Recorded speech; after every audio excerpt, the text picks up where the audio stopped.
For the upcoming right-hander, brake 30 meters later and ease off the pressure.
Hello, good evening and welcome ladies and gentlemen to another round of brilliant battling action in the one and only SimRacing International, America's GT Challenge Championship for 2025, as brought to you on the premier sim racing platform available only on PC, known as iRacing. Another 2 weeks have flown by, and as we make our way into November 2025, goodness me, Christmas is around the corner, but the question is, who's going to be receiving an early Christmas present when they become champion at the end of the season? And the thing is, after a brilliant round of racing last time out at Sebring, things continue to turn when it comes to the championship question, whether it be in the GTE or GT3 Drivers' Championships, and of course in the all-important Pro and Prime Teams Championships. But we are here today in Canada. We return to the circuit, one of the ones in which we started the championship off at, and whereas we started perhaps at the Canadian Tire Motorsport Park all the way back in the early rounds, while our return to Canada today sees us make our way to the Circuit Gilles Villeneuve, also known as Montreal in reference to the city limits on which it sits.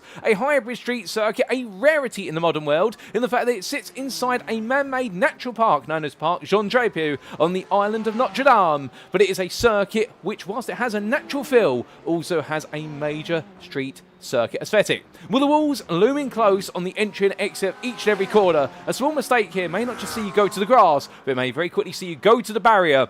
With its multitude of chicanes and also its extended straights, the speed differences between the straights and the chicanes could not be greater, and it really means it is the ultimate risk versus reward circuit. Perhaps articulated best by the final pair of corners at turns 13 and 14, with the infamous Wall of Champions chicane having the exit wall which you see in the background right now, which has claimed the drive of many a championship winning driver, most notably in Formula 1. But whether it be Formula 1, alternative GT and GT3 races as you're going to see today, it's going to be a thrilling round of racing action. We can't question that. And as we get set to go racing in our 7th round of the championship, well, let's bring you into the fold, because where exactly are my manners? They're not here right now, but let's bring my manners here. Welcome to this live broadcast from Circuit Side. You're tuning in right now on the official SimRacing International YouTube channel. Go to youtube.com and search for SimRacing International or SRI, and you could be tuning in live and join the likes of many of your colleagues tuning in right now. And don't be shy, feel free to say hi if you are there right now and you have access to a keyboard. So we always love to hear from you all, and hope you're all doing well today in this fine Sunday afternoon. And as all of our drivers get set, well, in the content booth you have myself. My name is Paul Walsh, also known as TX1 or Britain a Spit, depending on what media you follow me on, and I'll be bringing you all your racing racing action as it unfolds. And as we head into this round, well, let's recap the story so far after our 6th round of the championship and exactly where we stand then coming into today. For as we can see, we have continued to make our way around the American continent, and last time out, it was the Sebring International Raceway in the US state of Florida that played host, and there we got to see some brilliant activity from our drivers, because in the GTE class, it was not Francisco Barrioneuvo who took victory, but he managed to make a 3rd place finish happen magically, despite having a drive-through penalty that had to be served at some point in the race after his major incident with Owen Stitchbury at the Circuit of the Americas Grand Prix circuit back in round number 5. But meanwhile, of course, the victory didn't quite go the way of Graham Wildmon, his main title rival. Instead, it went the way of Tim Perry. And indeed, Tim Perry right now seems to be the growing threat in the GT class. Meanwhile, in GT3, well, the story there was all about a major incident between Ale Torres and Yannis Aubert, with Aubert in the end missing out on the win after the contact with Torres, and Torres were going home to the victory, although he has picked up a sizable number of licence points for it, and those licence points could have a factor to play later on in the season campaign. But one thing's for certain, it is Ale Torres' pace advantage that we saw in the early stage of the season. It has been diminished, and therefore the GT3 class right now is like a pack of piranhas, all trying to nip at the heels of Ale Torres as he tries to keep his head above the water. But as we come into this round at the Circuit Gilles Villeneuve, we've gone from a 90-minute race back to a 60-minute feature race, of which we have 3 of them back-to-back now, because in a week's time we will have a full street circuit in the form of Long Beach in downtown Long Beach in the US state of California. That'll be for round number 8. And in our penultimate round, we make our way to the US state of Wisconsin for a countryside classic at Road America. That's on the 7th of December. And then we bring everything to a close at the mecca of road racing in the US of A, none other than Watkins Glen's circuit there. And it'll be a 90-minute endurance race finale on the 21st of December, just in time for Christmas. But as we come into this round, where do the standings exactly stand when we come to your championships? We start off with the GTE Drivers' Championship, and there we can see, following his 3rd place finish last time out, Francisco Barrioneuvo for Enosis Esports is leading still by a 36-point margin over Graham Wildmon for Soy Boys Racing. In his own words, Graham was frustrated. He knew at Sebring the Ford GT, for all the pace it had to put the car on pole, it would not have the pace over the distance versus the Corvette. But he's coming into this round today knowing in that Ford GT, it's a circuit that favours low downforce, and it favours what he can bring to the table in the Ford GT. However, you can imagine his Corvette rivals will be very eager to try and prove a point, and the fact that Francisco Barrioneuvo is one of 2 in the top 3, the other being Tim Perry, who sits in 3rd place off the back of back-to-back victories, and the Altitude 3M Esports driver, who's 19 points behind, would argue now he's definitely a major client to try and take that title. Hayden Miller, meanwhile, sits in 4th on 203 points, and the frustrations keep on coming in after a non-finishing round number 5, a 4th place finish last time out at Sebring when he was chasing down a podium. And the Phoenix Racing Blue driver right now knows he's got a very tender grasp to try and stay in the championship hunt with the rounds running out. Lewis Kenyon for Bilton and Bangers, he continues to find his form, and definitely now only behind Hayden Miller based on result countback, with Miller's 2 second places to Kenyon's 1 third place being the delta between the 2 of them. And it's only a first 16 points behind before you get to Justin Noel for SJS Racing, who after a difficult time last time out will be hoping he's back in the top 10. Max Wheeler for 3WR, he sits in 7th place, 186 points, only 24 points ahead of Owen Stitchbury, with the arriving drive by RA Motorsports driver there, the fast Ferrari driver, no doubt about it. Well, he's always one to watch out for, and indeed we've seen some absolute heroics from him in previous rounds, with Thomas Pugh sitting in 9th place for Axis SimSport Lightning, just ahead of Jaden Scott, who rounds off your top 10 for Flatline Racing X. Matthew Bacon, well, the Sim Coach driver, completed 6 rounds of his GT machine. The rookie sticker is off the back of the car, and therefore he's feeling as though he's got the veteran of C now to try and move into the top 10. But if he can't, 5 points behind him, looking to nip at his heels, will be Niels Cooler for Axis SimSport Fire. That's your top 12 of the GTEs, and doing the same for the GT3s. Well, here we can see the delta at the top is a little bit bigger. Ale Torres, the Enosis Esports GT3 driver, leading with 4 wins, 2nd place and a 5th, to what is 2 podiums, and then the rest all top 5 finishes, bar last time out for Pedro Luis da Silva. The GPX SimSport Onyx driver, 77 points behind, will be wondering where exactly did that top 5 go last time out, but it goes to show you the calibre of the field and how everybody is closing up to the top 2. Harvey Wheeler being one of them for 3WR. Albeit results didn't quite go his way last time out, and therefore that 12th place finish he'll be gutted at, but looking to recover from today, as Archie Williams for SJS Racing moves into 4th, and the Australian driver definitely has proven to be Mr. Consistent in his Porsche 992, ahead there of Panaspec Motorsports Green's Sigurd Christopher Wamser, who is only 3 points behind. Then we have Yannis Aubert in 6th place, the arriving driver by RA Motorsports driver had to settle for 2nd last time out, even with his big shunt to the barrier at the Sunset Bend, but the 186 points he has, well, he'll definitely be looking for more wins today if he wants to to get close enough to Torres with only 4 rounds to go. William Humphrey sits in 7th for Grazing Good Racing, and he's ahead of Matthew Croft there by the best part of 5 points, with the Axis Sport Ice Drive being followed up by Bobby Moss of Phoenix Racing Blue, who wasn't on the grid last time out, and Joe Glass of Vulcan Fasters by Glass Step Racing, who put together another great top 10 finish at Sebring. Reece Saunders for Altitude 3M Esports. He's the only driver who comes into this round with a penalty today after contact with none other than, I do believe, Robin Pownier last time out at Sebring, and therefore the Altitude 3M Esports driver will have to take a drive-through penalty at some point during the race, but can he finish inside the top 10? That will be his target. Head of Chris Jennings for Axis Sport Fire, who completes your GT3 top 12. Coming on to the Teams Championships, well, here we can see that Gnosis Esports in the Pro Team standings dominate proceedings now on 669 points. It's a nice haul of points for them, 236 ahead of Octane Racing Academy, or RA Motorsports, and it does seem as though the complexion is moving more and more towards the fight for second place, because only 26 points behind is Altitude 3M Esports as they continue to chase down that top 2, and we also do see Phoenix Racing Blue not too far behind, only 8 points adrift, and fallen down to 4th place after a difficult round for the team. Freewheeler Racing, or 3WR, sitting 5th there on 396 points. They're winning the hunt as well for the top 3, and just outside of the top 5 there from 396 points, it's the 383 for SJS Racing, 13 points adrift, and they're also in the hunt. Then we do have a bit of a split of 49 points to GPX SimSport Onyx, who are just ahead of Soy Boys Racing by 40 points, with Biltong Bangers and Pandaspit Motorsports Green rounding off your Pro Teams top 10. But the point is right now, the top 2 start to split, but it's a fight for second place between 4 teams, and it's a fight for what is the rest of the top 10 between all the other members, and that's before you consider who's outside the top 10. As for the Pro-Am Teams Championship, well, right now, Axis SimSport are continuing to dominate the proceedings. Albeit not too far away, but they'll be very happy to be where they are, with the Axis SimSport Fire outfit still ahead of Axis SimSport Ice, and the gap between these 2 teams and the rest of the field is coming down quickly, and leading that tidal wave of points is Vulcan Fasters by Glass Step Racing, now only 7 behind after a great pair of results from the team. Sim Coach, meanwhile, they're 20 further adrift, and Matthew Bacon and Robin Pannier are all fired up in their Corvettes to try and close the gap a little bit more, and they've got a nice 95-point gap to Phoenix Racing Red. And what it really does mean now, it's the fight between the top 4 of the Pro-Am Teams Championship honours, and if somebody lands an absolute landmark result in any of the remaining rounds, which can happen, of course, and then we do see the fight for 5th is then the second of the 2 big stage remarks, because from their 92 points, it's an 82 to Dexterous Motorsport Zemix, and then we do see what is on the 79 points, 3 behind Dexterous Motorsports Guar. The 2 Dexterous Motorsports teams, they're both trying to break into the top 5 as quickly as they can, with MRC on Moonshiners Racing Club 16 points adrift, and it's a further 14 to 9 Pegasus Pantera, with LS Racing's number 2 team round off your prime top 10 on 45 points.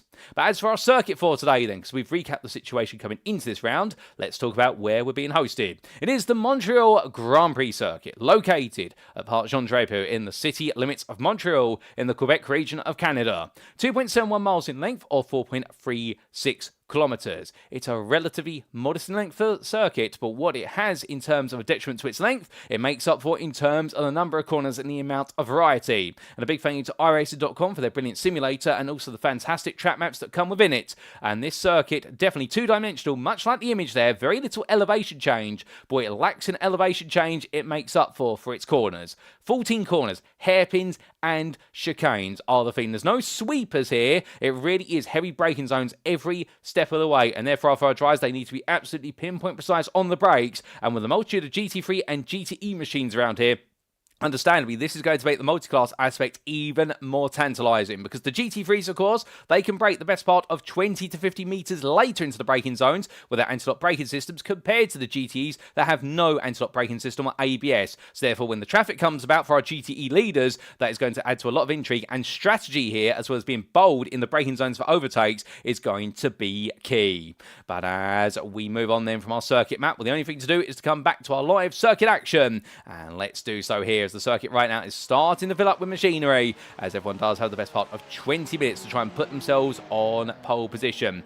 Of course, all the drivers here, as they make the way around in isolated lone qualifying sessions, so that way they don't trip over each other, they don't interrupt each other, and they have every possible opportunity to try and put themselves right on the front row of their respective grids, whether they are GT3 or GTE. The only caveat, of course, is the fact they have the outlap, plus the best part of 4 to 5 flying laps to try and get the job done. And right now the first laps have already started to come in here. 20 minutes is the total amount of time available. Our drivers do not have to rush to get the laps in. They can be sat in there in the pit lane right now and just decide to spend the opening 5 minutes, having a bit of a comfort break if they so desire, but they must get their laps in within the 20-minute window. If they don't, and the clock strikes 20 minutes, they do not get any overtime. They must finish the qualifying laps in the 20 minutes. Otherwise, we'll take the best time they set up to that point. And Chris Jennings right now, well, he's a very eager beaver as he makes his way out there, and as he does so already onto his second flying lap in the Axis SimSport number 22, Porsche 992 GT3. And well, for Chris Jennings and the Axis SimSport teams, right now they're all trying to push towards it. It was those Pro-Am Team Championship crowns.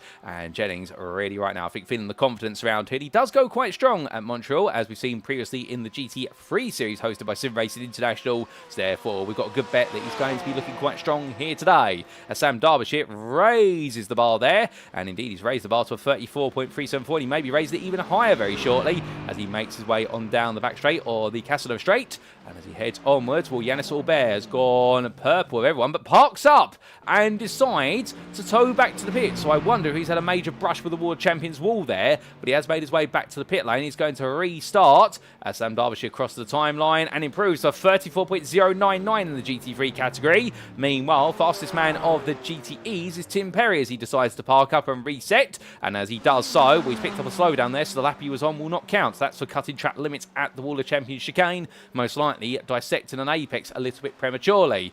But in doing so, though, he's got to be careful of that, of course, because anybody who does dissect those chicanes a little bit too prematurely, they do normally end up, as a result, picking up a slowdown, or what we see in the time tower as a yellow flag. But as all these drivers continue right now to wind these laps in, well, you can understand if they're all very eager to ride right to the limit of what's available in terms of the track, and also cutting those corners, because every minuscule thousandth, 100th or 10th that's gained could be worth the difference between pole position and starting a couple of rows down, as Max Wheeler there goes very deep in towards what is the further chicanes, and as he tries to get it back together now. In fact, the second of the chicanes there, let's get it right. Well, Max Wheeler will be now looking to try and recover from that towards the end of the lap and also get it right the next time around. But thankfully, he's got a couple more laps available as he completely cuts the grass down the third chicane, and well, this is going to be a sighting lap before he goes into one more attack lap. But speaking of laps with drivers, I think we owe you an onboard lap, ladies and gentlemen. Without further ado, we are going to be getting on board with one of our GTE drivers, and it's going to be with none other. And what I do believe in short order, well, it's not going to be Graham Wildmon, it's going to be with Thomas Pugh as he roars down towards turn 1. Then onto the brakes then, nice and early. Trail braking down to second, then to first. He comes through the Virage du Centre, turns 1 and 2. Exit out, holding first gear initially, and now up to second gear, using all the exit curve there as he heads up towards turn number 3. And the BMW M8 now back onto the brakes here at the 50-metre board. Trail braking down to second, sweeping from right into left. And as he exits out, full throttle now as he heads up towards turn number 5. From through the long right-hander, now immediately onto the brakes here. 150 metres a quarter, apex down to second gear. Wait for it, feed the throttle in gradually, mount the curve, and power out here. And Thomas Pugh does a lovely job as he makes his way up towards turns 8 and 9. And well, now into the third chicane here as he looks over to his left-hand side for his brake marker and braking just before the bridge, in fact, so about 175 metres a quarter apex, rolling through in second gear, now exiting out in up towards the hairpin. As he gets set for the hairpin here, he gets a brief respite and weaves the car from side to side. So he's not quite happy with his lap at the moment. We're going to stay on board with Thomas Pugh as he makes his way all the way down into the hairpin. Takes a U-shape approach, doesn't decide to cut it as a V. He runs all the way out to the exit wall there, full throttle as he makes his way down the back stretch. And as he does so in the BMW M8, the sole front-engine rear-wheel drive machine in the GT class, all the others being mid-engine rear-wheel drive. Pugh now gets ready for the World Champions chicane. We're now about a bit of bobbing from side to side as he hits the limiter here in 6th gear. And as he comes all the way down to 2nd gear, right into left he goes through the World Champions chicane. Well, it's not been a perfect lap for Thomas Pugh, but it's definitely been an insightful lap. And what we have seen as well is that he's practically on the limiter in 6th gear, so the team might need to adjust the gearing of that car for the top gear before they go racing. So he won't want to be bounced off the limiter in the slipstream going down the Casino straight, so that's going to cost him some time. But a big thank you to Thomas Pugh for giving us an onboard lap there from Axis SimSport. But Graham Wildmon has gone the fastest of everybody in the GT category, and overall a 1 minute 31.699, 900ths faster than Hayden Miller, who surprisingly has put himself in second. Francisco Barrioneuvo's out the car at the moment, having put 2 laps in. He has got another 2 laps available to him, of which really it's just 1 because his out lap will class as 1. So right now Hayden Miller is looking strong here today, and of course Hayden Miller is chasing his first win of the season, which if many of you remember back at Mosport right at the start of the season in round number 2, it was at Mosport where he had everything in his hands to take victory, only for it to slip out of his grasp as the steering wheel there almost slipped out of his grasp as he came very close to the wall there on the exit of turn number 7. But doing a brilliant job there, and I'm sure Dad Grant would be very pleased to see him going absolutely all the way to the limits of the walls there as he now exits out of turns 8 and 9. But this man is definitely chasing down a first win of the season, and well, he's got some incredibly stiff competition in this GT class. Graham Wildmon, a Ford GT expert, Tim Perry is increasingly an expert in the Corvette GTE, and of course Francisco Barrioneuvo just named 3 names there who would all love to take a pop. Meanwhile, in Stitchbury, as the Welshman makes his way down in towards turns 6 and 7 in this Ferrari right now, we'll have to wait and see what he can do with it. It is very quick on the straights, to be fair. However, the problem with this Ferrari is it's very sensitive to tyre life, and we have talked about this all season long. When it is in the zone, it's a very difficult car to beat. The only problem is with the number of heavy braking zones, chicanes, and also the hairpins around here, those tyre temperatures, no brake temperatures for that Ferrari are definitely going to spike on a regular basis, and that may just hurt the car a little bit more. And also the straights are perhaps not as long as he would like it to be. If we were at Monza, for example, then this would definitely be the car to beat, no doubt about it, in that 922, because of the fact it is an absolute weapon down the straights, as well as being quite a bit of a diva or a princess in the corners. But if you can keep it in that zone, as Stitchby did prove a couple of rounds ago, of course, at the Circuit of the Americas, you can pull off some incredible results with it. But right now, he's currently in 7th place in the GT class. Can he find a way to get himself right towards the front of the field? As he bounces his way through the World Championship chicane, he will have 1 more lap available to him, and he decides to take it carefully through there because he doesn't want to invalidate his final lap. And here he goes, ladies and gentlemen, onto his final conquest. We'll come back to him shortly, as in GT3, things are already calming down, with Joe Glass having got up to 4th place quite recently, as that's Dean She's been losing it in the Nuka-Cola machine, coming out the final corner. And, well, in the end, that's going to be a Black Ops operation there, in reference to the liveries running. I do believe that's the Call of Duty Black Ops Zombies reference on it, and right now he may feel like a bit of a zombie as he makes his way into the pit lane for the simple reason that he's not going to feel as though he's picked the Juggernaut perk for his car. Indeed, he'll be wanting to get a double tap there with regards to finding a better lap, but he's not going to get any more qualifying laps. And as I put the Call of Duty perk puns away here, we do look to the SJS racing machine of Archie Williams that's got on to what is a cool-down lap here. His best will be for 14th place in GT3 as he makes his way on through, and Andy Chell, meanwhile, one of 2 drives yet to get a valid lap on the board. Another one being Reece Saunders out there. John Mounrich is also making his way on out of the circuit at the moment for the Soy Boys racing team. He's yet to get a lap in GT3, but I think he might be leaving it quite late in the day as Chow breaks himself then to Raj Disseda, and therefore that's going to be an invalidated lap. He'll have to get set for the next one, but he's got another 3 laps with which to try and conquest the circuit.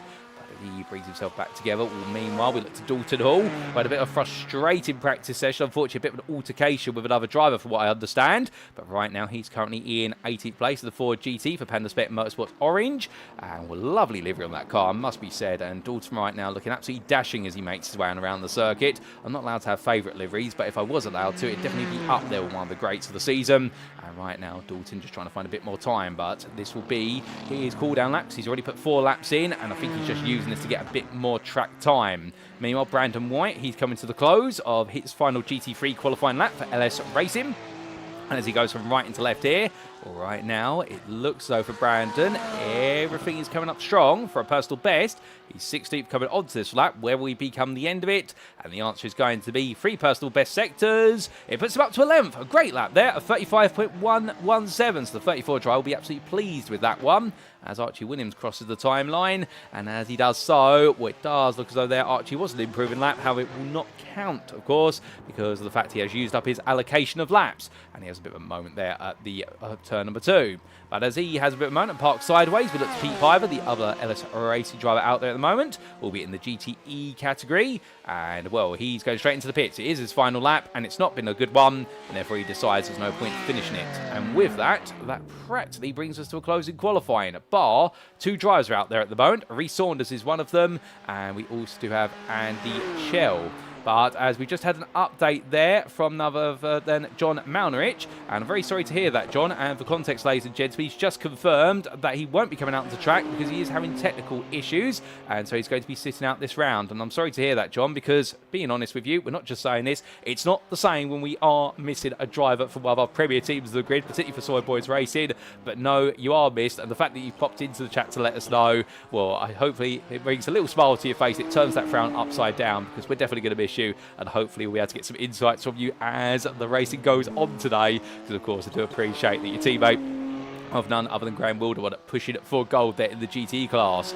But as we also do say hello to the In the Sim seat, who says, all or nothing there for me, for Dean Sheesby, and good evening to you, good sir. Hope you're doing well. And we also do say hello there to Stephen Codman for Axis Sim Sport, who is cheering on the team today. And do keep them coming, of course, ladies and gentlemen. If you're sat there right now and you haven't said hello, do let us know who you're cheering on today, and perhaps even let us know from where you're tuning in from around the world, whether it be in the UK, where we're based here for the commentary, or further abroad, of course, because this is an international series, and we are an international community, and we're always keen to know exactly where everyone's tuning in from country-wise, because we always are thinking about running further series and extending our series all the way around the globe. But meanwhile, some surprises in this qualifying session, perhaps, including none other there than in 6th place in the GT3 class, Robin Paunio, his best qualifying performance of the season, and he's moved himself all the way up there. We are waiting to see what Rhys Saunders could do, with the fact that he is currently on his second of 4 flying laps, and he will squeeze them all in before everything's done.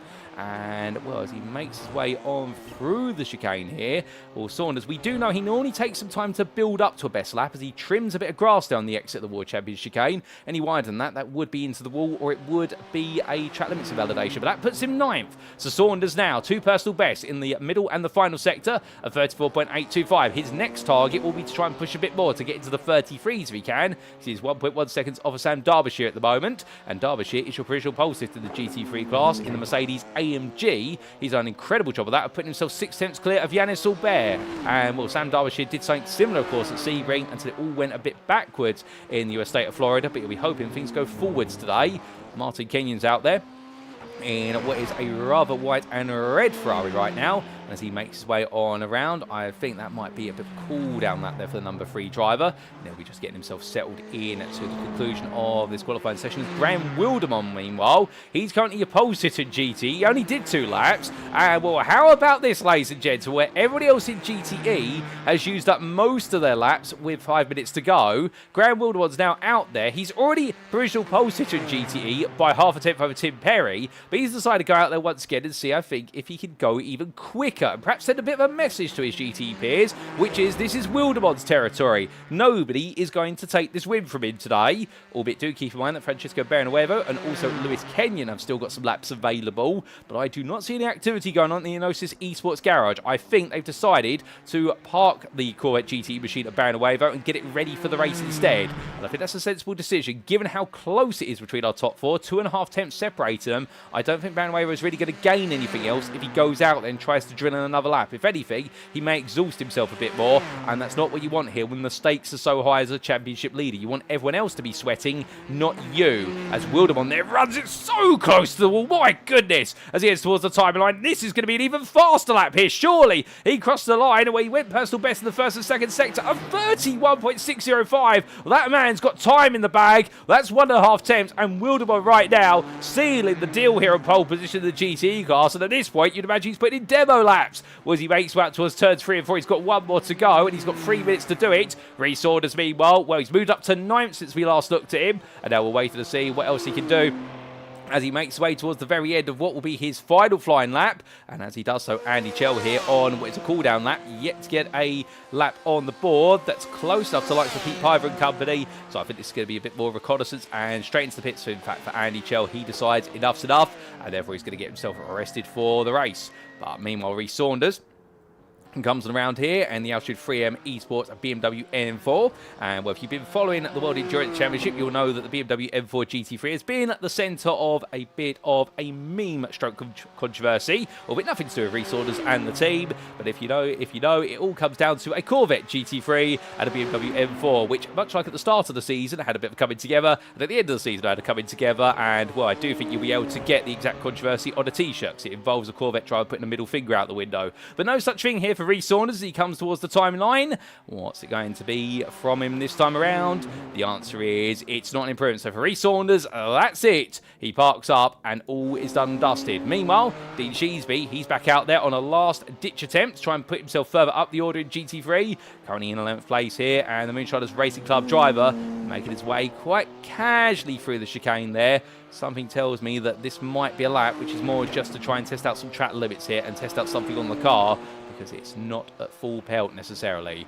But as he makes his way on through, we do say hello to a few more of you in the YouTube chat, including Barry Wildmon there. And good evening to you, Barry. I hope you're doing well, good sir. We also say hello there to quite a few of you cheering on Graham Wildmon, including Mason McGeehan, also Mac Watkins there, who talks a little bit about what is Sam Derbyshire putting the one-car merchant rumours to bed, and indeed the fact that he is in that Mercedes today and actually demonstrating what he can do. Also, we say hello to Deslin Van Gerb, who cheers on the Quatermass Motorsport drivers, including, of course, Andy Chell, who says, hit the World Champions on my only lap I didn't lock up on, and a bit unfortunate for you there, Andy, and sorry to hear that, but hopefully we'll see you make some progress over the race distance. We also do say hello there to Gisley McMatterson, and also to John Mownich, of course, who gave us the update earlier as to the fact he won't be on the grid today due to a technical issue which has prevented him from making his way to the grid, and it's heartbreak there, of course, given the fact the team have worked so hard in the intervening 2 weeks to get both their GT3 and GTE entry all ready to attack the Canadian street circuit. But into the pits comes Dean Sheasby, and with that, ladies and gentlemen, into the conclusion comes this qualifying session, and it is going to be Graham Wildmon then, who takes pole position in GTE ahead of Tim Perry, and in GT3, it's Sam Derbyshire who takes pole position by 6/10 over Yannis Aubert. Well, it's going to be intriguing because Ali Torres will line up behind them by a further 1.5 tenths. But of course, qualifying is just a lap.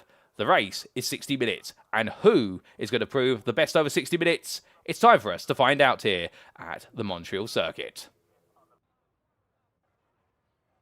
So as our drivers make the way onto the grid, this cell they'll line up for a one and only race at the Circuit Gilles Villeneuve in round number 7 of the SimRacing International America's GT Challenge Championship for 2025. It's Graham Wildmon who takes pole position. The Soy Boys Racing driver doing an incredible job to take that pole position in the end, ahead of Tim Perry in the GTEs for Altitude 3M Esports.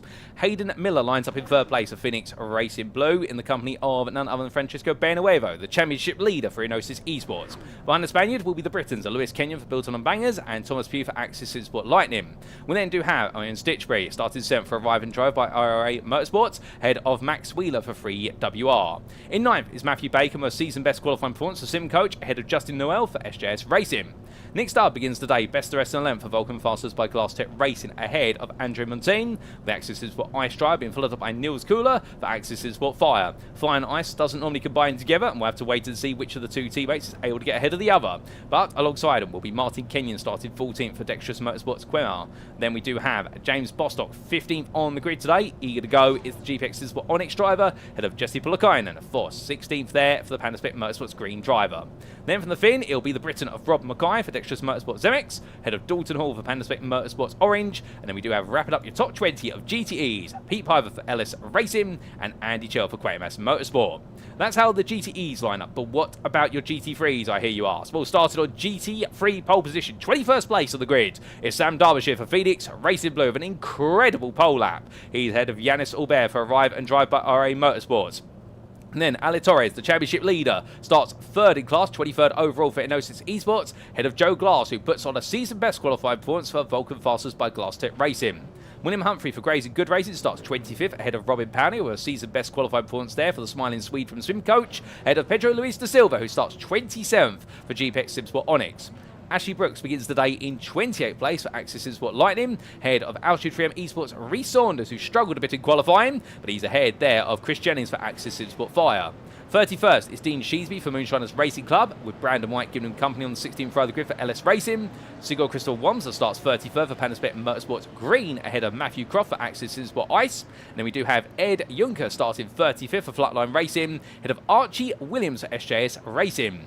Row number 19 goes to Harvey Wheeler for 3WR and Grant Miller for Phoenix Racing Red. And round off your top 40 will be Simon Hunt for Quatermass Motorsport. And last but not least, on the grid, unfortunately not on the grid due to technical issues, it would have been John Malnerich for Soy Boys Racing. So 40 starters are classified, but 39 will make their way to the grid, ladies and gentlemen. And as they all do, well, we are not too far away from going green flag racing, because for Graham Wildmon in the company of Tim Perry, he's escorted them down right now to the Wall of Champions chicane. But it will be to Wildmon to take us to green flag racing for the 7th time this season. And here in Montreal, the walls loom close, but also the apexes are large and the chicanes are pivotal. But can Graham Wildmon master it all?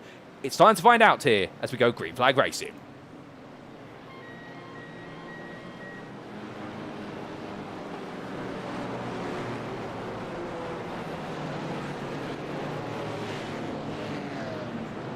And it's lights out and away we go for round number 7 of the America's GT Challenge Championship as Graham Wildmon gets the field underway, and immediately it's getting scrappy behind. Tim Perry has to go defensive. On the inside is Hayden Miller. Miller goes all in immediately here, side by side to Raj Dusenna. 2-1 as they enter, 2-1 as they come out. Francisco Barrioneuvo up the inside. Owen Stitchby's had a spin, meanwhile off camera from what I'm hearing. We'll get a replay of that when we can. But as the field makes its way out towards turns 3 and 4, already the fight is stiff, and Francisco Barrioneuvo is not budging here as he moves up the inside of Miller. Lewis Kenyon side by side there with Max Wheeler has to back off the throttle without risking hitting the wall, and they just about survive it. Sam Derbyshire, meanwhile, gets the GT3 field underway, and Yanis Silber and Ale Torres are right behind him as they roar the way up towards the opening corner. It's Mercedes, followed by Lamborghini, then Mercedes, and another Mercedes behind. As you can see that Ale Torres trying to poke his nose up the inside, trying to get into Albert's head already. Reminder of what happened at Sebring 2 weeks ago, no doubt. And as they come out of the corner, up the rise they go. William Humphrey here right now has had a brilliant start. 2 places gained before he's even made the first 2 corners. He's ahead of Joe Glass and Pedro Luis da Silva.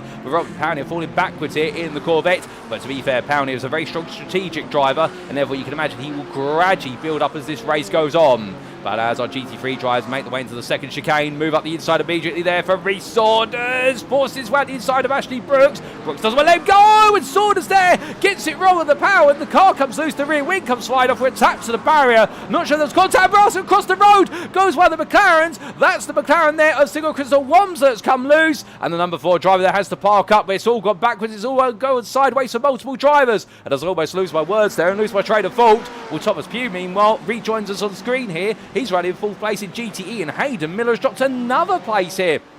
And since we last looked, but he's going to look back up the inside here, and Thomas Pugh right now, well, he may have qualified down in 6th place, but right now he would argue that his pace is on course for 4th place as he now tries to break away, and Lewis Kenyon is catching up quite quickly as well. So the Bill Talk and Bangers team, they fancy their chances here as they head up towards what will be turns 3 and 4 again.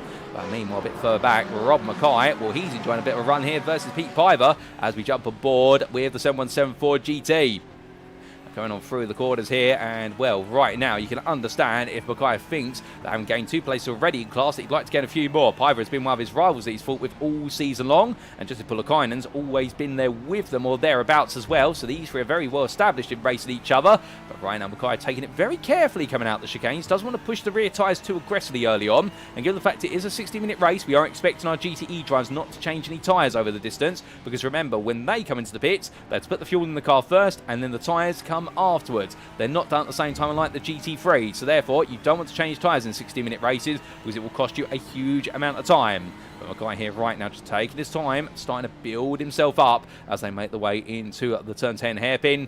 As he comes on out there, we can definitely see the different exits as well, where Piver able to slam the throttle in a bit more with the rotation of the Porsche, whereas Mackay just taking his time. But onwards they go onto the Casino Straight, and as they do, well, these drivers right now continuing to work the distance. As we have a change for 2nd place, Francisco Barrioneuvo has moved ahead of Tim Perry. We'll get a replay of that when we can, but Graham Wildmon has definitely checked out at the front of the field. So GTE leaders after 2 laps. Wildmon ahead of Barrioneuvo, followed by Perry. In 4th, it's Pugh, then Miller in 5th, Kenyon in 6th. Then we have Max Wheeler in 7th, ahead of Justin Noel, with Matthew Bacon staying 9th since the start of the race. He's got Nick Stubb for Club, he rounds off the top 10, and James Bostock's had a very silent start, but he's moved up the best part of 4 places, and right now he's into 11th ahead of Dalton Hall, who's been the biggest gainer of them all. Brilliant work there from the Panda Spec Motorsports orange driver, and he's moved up into 12th place. But in GT3, the complexion's a bit different because Sam Derbyshire may have been the fastest one in qualifying, but right now he's not the fastest one under race conditions. He's under a lot of pressure from Yanis Albert and Ale Torres. The only thing I can imagine here is that Sam Derbyshire is perhaps employing a bit of confidence And the Phoenix Racing Blue team have told him, look, if you've got that much pace at your fingertips,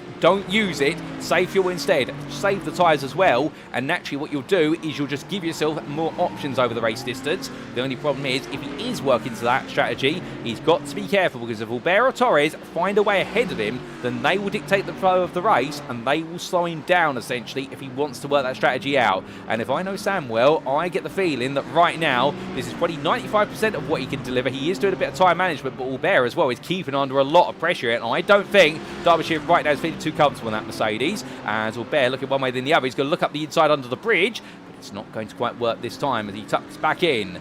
Coming on out here right now, Yannis Albert definitely all over the back of that Sam Derbyshire. I'd say like a bad rash, but right now this is far worse. I think this is multiple rashes worth as he looks up the outside here in towards the hairpin. It's a valid strategy because of course you can cut back in. He's going to ride the rear bumper of the car in front. It's not going to work out this time as meanwhile Ale Torres just plays a watchful eye. Ashley Brooks meanwhile trying to fight with Robin Powney here for 7th place in GT3. These two drivers right now, no exchange between them. However, Brooks is definitely trying to send a message, and we ride aboard with Brooks then as he heads up towards turn number 13. Looks the inside. My goodness, I thought I was going to hit the wall then, Ashley Brooks. My lord. Well, that goes to show you that sometimes pictures are a bit deceptive, but he squeezes his way to the inside. On the inside of Powder he goes. Under brake him, and it's contact. Into the wall he goes. Does Ashley Brooks. And, well, there's going to be question marks there of who cut across the other and how much space was afforded. Oh, my good lord. Ashley Brooks is straight into the barrier. Rejoins, and just in the nick of time pulls over to the side of the road to make sure he's not a race line. But for Ashley Brooks, this race has gone backwards harshly. And, well, no point in the finger at either driver yet because we've only just seen the aftermath of it. We'll try and get a replay when we can and try to understand where the fault may lie, but it was very close racing between them. And we'll speaking of replays, we will get some in a minute, but we can't quite now as Matthew Bacon under pressure of Nick Stubb as Stubb tries to go around the outside there at the hairpin. The Ford GT gets the throttle down, and well, that's the thing with this Ford GT right now, as Wildmon pointed out to us last time out, it is a very quick car on the straights, particularly at circuits where it doesn't have to expose its 6th gear for a long period of time. And right now Matthew Bacon and Stubb literally drag racing their way around the circuit. Stubb back on the inside trying to cover off Bacon, but Bacon gets back ahead. So therefore right now it does look as though Nick Stubb might have tweaked the Ford GT to have a lot more acceleration, but perhaps is lacking in the higher gears. And meanwhile Stubb, or in fact Matthew Bacon conversely, has gone all in with straight line speed. It's not impossible. Remember these GTE cars, they can tweak the gear ratios to the maximum possible effect. Too wide they come into turns 1 and 2. Great racing between them all the way through.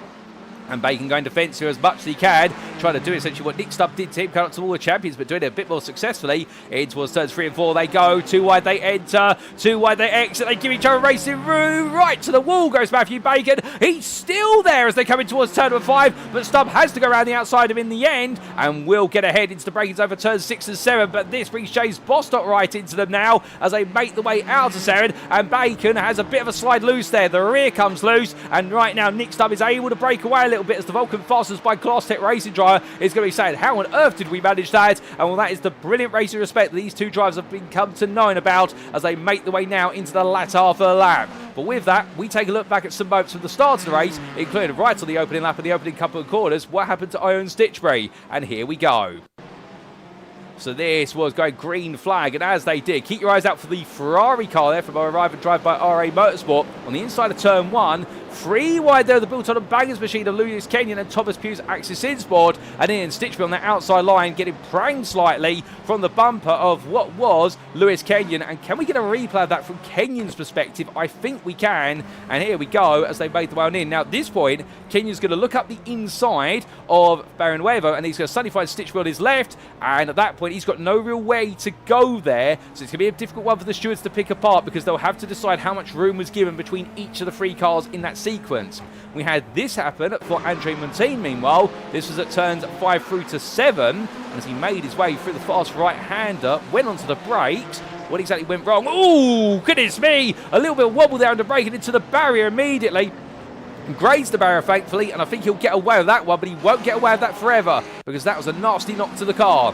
Meanwhile, in the GT3 class, we had this with Dexterous Motorsports Kumar driver Martin Kenyon coming down towards what was, in fact, this was GT, my apologies. Oh no! Bit late on the brakes there, locks up and goes straight into the rear of Niels Kula, and Martin Kenyon now having a bit of a nightmare moment, and I think Niels is not going to be too happy about that one come at the end of the racing. Meanwhile, I had this on lap number 2 from Reece Saunders, and, well, this was after his initial altercation with the barrier at turns 6 and 7, and was he made his way through turns 8 and 9. The rear of the car just let go there, no rear wing, tries to get the power down, and brilliant evasive action there for the number 73, and that being the car of none other than, I do believe, Simon Hunt from Great Mass Motorsport, who just took enough evasive action.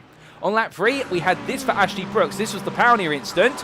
They made the way side by side, under braking. That camera angle not flattering. We only see the aftermath. But in the end, well, Ashley Brooks and Pioneer both trying to compress onto a single line. And unfortunately for Brooks, he was the one who came off the worst of it. And they'll be talking about that one after the race, as we also did have this for Pete Piver and Rob Mackay only moments ago on the 5th lap. And, well, this was coming up towards turns 6 and 7. Piver was the head of the pack. Went onto the brakes, locked up initially, got it under control, then tapped to the rear, and the Dexterous Motorsports driver in the end hit him on the back, not expecting Piver to be struggling. And, well, great race of respect shown there from Rob Mackay to back off and let his rival regain the position and go racing once again. So back to your live racing we come, and as we do, more racing to come, as we've got 2 by 2 here. No, it's not Noah's Ark. It is GT3's battling at Montreal, and that is Brandon White getting on past Matthew Croft as they make the way up towards what will be turns 13 and 14, and as they do, White now up into 10th place in GT3. He's trying to make a lot of progress here, is Brandon. He's already gained 2 places, as behind that is Archie Williams and Harvey Wheeler side by side. But 2 wide they enter. Wheeler gets up the inside. Well, in fact, that's Williams up the inside of Wheeler. And in the end, Archie Williams does make it count. But Matthew Croft has picked up a slowdown at the World Champions chicane. He tries to bleed it very gradually, heading down towards turn number 1. I think he will just about to get it burnt through the Raj descender before he's at risk of turning it into a black flag, or what would be a drive-through penalty. But it definitely looks so here. Matthew Croft does not want to let it go, but in fact, he has to burn it completely now. He's got no more time, and he's going to lose 2 more places here in the process of burn it, but it will go eventually, surely. Still showing he's got a slow down there. If he doesn't get rid of it soon, that's going to become a black flag, and for Matthew Croft, that is going to be the most painful black flag he's going to pick up, because he's going to lose places, and there it goes. Thankfully, it does not become a black flag. But meanwhile, red flags bound here for Sam Derbyshire, because, oh no, they don't, because Yanis Albert goes round. He goes into the barrier there backwards, going through turns 8 and 9, and Albert loses it in the Lamborghini. And, well, goodness me, William Humphrey and Alec Torres do brilliantly well to avoid getting caught up in that. But Yanis Albert seems to lose it of his own volition, pushing hard, and in the end, it's all got around for the arrive and drive by RA Motorsports team. And after the difficulties for their GTE driver, of our own Stitchbury at the start of the race, well, now for Yanis Albert, the damage he's picked up, that's a tow to the pits. That car is not making it to the pit lane the way it's snaking on the round, and I think that knock to the barrier has damaged the rear suspension, and therefore he's got to try and get it back together. And well, that now has surely got to open up the front of the GT3 field. We've got Joe Glass without a front bumper as well. I'm not quite sure how he's lost that, but the fact, if anybody has seen it right now, feel free to hand it into the steward's office after the racing, ladies and gentlemen, because Joe Glass is definitely picking up a lot more aerodynamic drag as he makes his way up towards each and every heavy braking zone. And well, given the fact he started full for a brilliant qualifying lap, I think he's going to be a bit frustrated here. That front bumper might be costing him the opportunity to chase down, and Mercedes driver just in front of him just picked up a slowdown. That's Alec Torres, and right now the Enosis Esports driver not within arm's reach of William Humphrey nor Sam Derbyshire. I think he might be starting to focus more and more on consolidating this 3rd place early on in the race, or trying to work out a strategy that may enable him to get closer to the top 2. But as things start to settle, we come back to the front of the GTE field, as we say hello to Denny Ploger there in the YouTube chat. We also say hello to Gary Wheeler, who's cheering on the Freewheeler Racing team. And I hope you're both doing well there. And Graham Wildmon right now really trying to push the limit here with regards to leading this race. Albeit Francisco Barrioneuvo has found a way to close the gap down by a further 3 attempts there. And in fact, we owe you a replay of how he managed to find his way past Tim Perry, aka Francisco Barrioneuvo. And here is said replay. So this was on lap number 2. So quite early on, Perry was the man at the front of this group as they made their way down the Casino Straight. As they did, Barrioneuvo there pulled to the inside. Perry did not fight it whatsoever, or did he?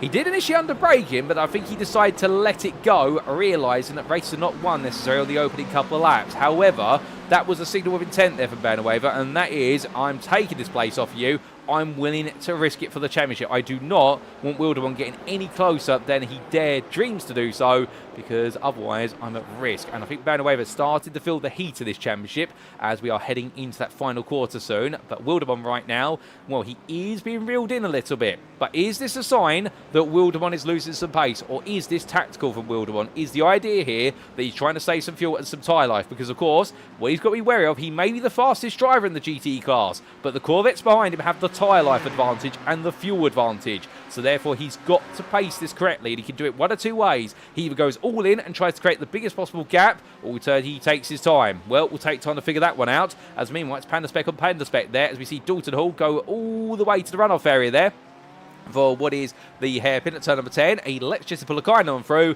and the green machine now moves ahead of the orange machine. I think that would have been on communication there, and perhaps they've decided at this point of the race that they want to prioritise the Finnish driver, given the pace he's got in that Porsche, versus Dalton, who, to be fair, let's not be rude about him, he's doing a phenomenal job to have moved up to 13th from that 18th place start. He stayed out of trouble, and right now could be on course for a season best performance and some good points for the team, as he rides very close to the exit wall there. But from all what's going on in GTE, what about in GT3? Further down the order, Dean Sheesby right now. Well, he might have had a bit of a frustrating end to qualifying to a degree, but he is in 8th place in the GT3s, and he is getting closer to the back of Chris Jennings, little by little, as he tries to make the way down the backstretch towards what will be the end of another lap. And Jennings holds on to 7th just in front of him, and Robin Pownier is 2.1 seconds up the road, with Pownier returning to 6th place at the cost of the misfortune of others. And that's in terms of incidents for other drivers. Of course, he was involved in a bit of an incident with none other than Ashley Brooks. Car is back out to the circuit, it should be pointed out, but it is a lap down after the damage picked up. Pownier as well, just trying to keep himself out of trouble for Sim Coach. He's hunting down Pedro Luis da Silva, who we'll see off in the distant camera shots every so often. Speaking of Luis da Silva, there he is, in fact, the GPX SimSport driver, as we do pan to him. Well, right now, 2nd place in the GT3 Championship, running 5th place in class. He'd like to get a bit close to Ali Torres if he can, and Joe Glass as well, because he wants to get on that podium. And the consistency, the podium finishes earlier on have definitely started to fall away a little bit, but the consistency has not. Elsewhere up the road, Martin Kenyon coming back to GTE for a brief moment. It's just made a move on Andy Chell as they fight over 16th place in class, and they have got Rhys Saunders behind them. Rhys Saunders is a lap down and had that altercation with the wall and had to tow to the pitch due to damage picked up. But right now, Chell trying to find a way back. Saunders wants to get on through, but Chell goes all the way out the inside. Kenyon now breaks himself, and Chell in the end does sneak on through, but it's being complicated by GT3 that's got the pace of the GTEs here. So right now, Saunders just wants to clear them. Chell covers the inside line. Kenyon's made to go all the way around the outside here, and a Ferrari that's definitely got the straight line speed, but it may not have the brakes. And Saunders right now looks down the middle of them and decides, okay, I haven't quite got the straight line pace to match them. As they get ready to battle into the wall of Champion Chicane, well, Chell in the end goes on to the brakes, but he has to back off there and lets Kenyon on through. A very close race in between them all. And you see Saunders there gets the better exit out of the corner, but by the time they get up to 4th and 5th gear, this is where the GTEs just have that little bit extra straight line speed.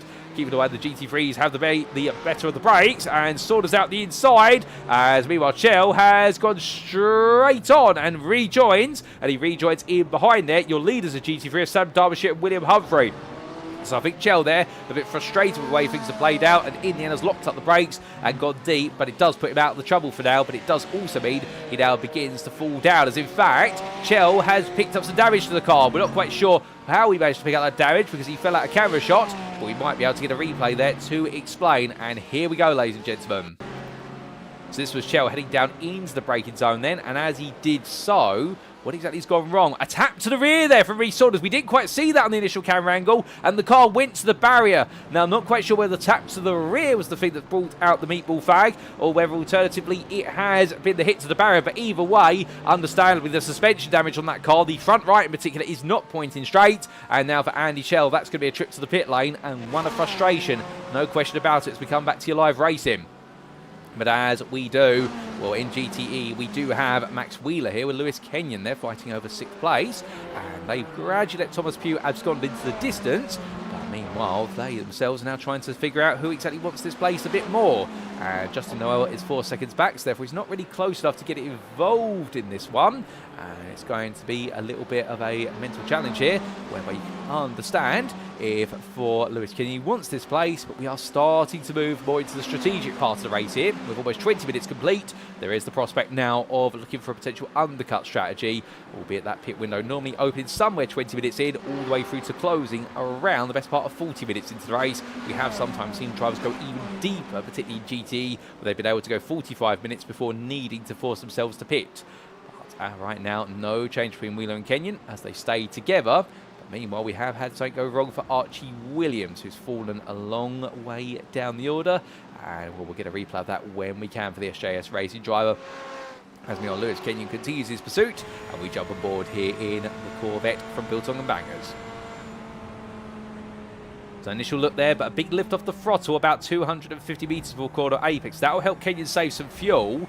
And well, as he makes his way out the bend now, they continue to push each other onwards. And Lewis Kenyon getting the better exit out of the chicane there. But the problem is, does he go for the dive up the inside? He does this time, does Lewis Kenyon. He thinks about it and he decides, right, let the chips fall where they may. And the number 46 driver there, lovely move, but there's contact between himself and Max Wheeler. And in the end, it's Kenyon who comes off the worst for it. And he's going to be fuming about, though. I don't think he felt as though he could get it done around the outside. And not in the end does it work out, as they lose in multiple places. Justin Noel, Nick Stubb and Matthew Bacon will squeeze on through, and Matthew Bacon now moves back into 9th place once again here as the sim coach driver right now, just keeping his head down and grafting out the result. But for Lewis Kenyon, well, understandably, it's going to be a moment there which he won't want repeated anytime soon.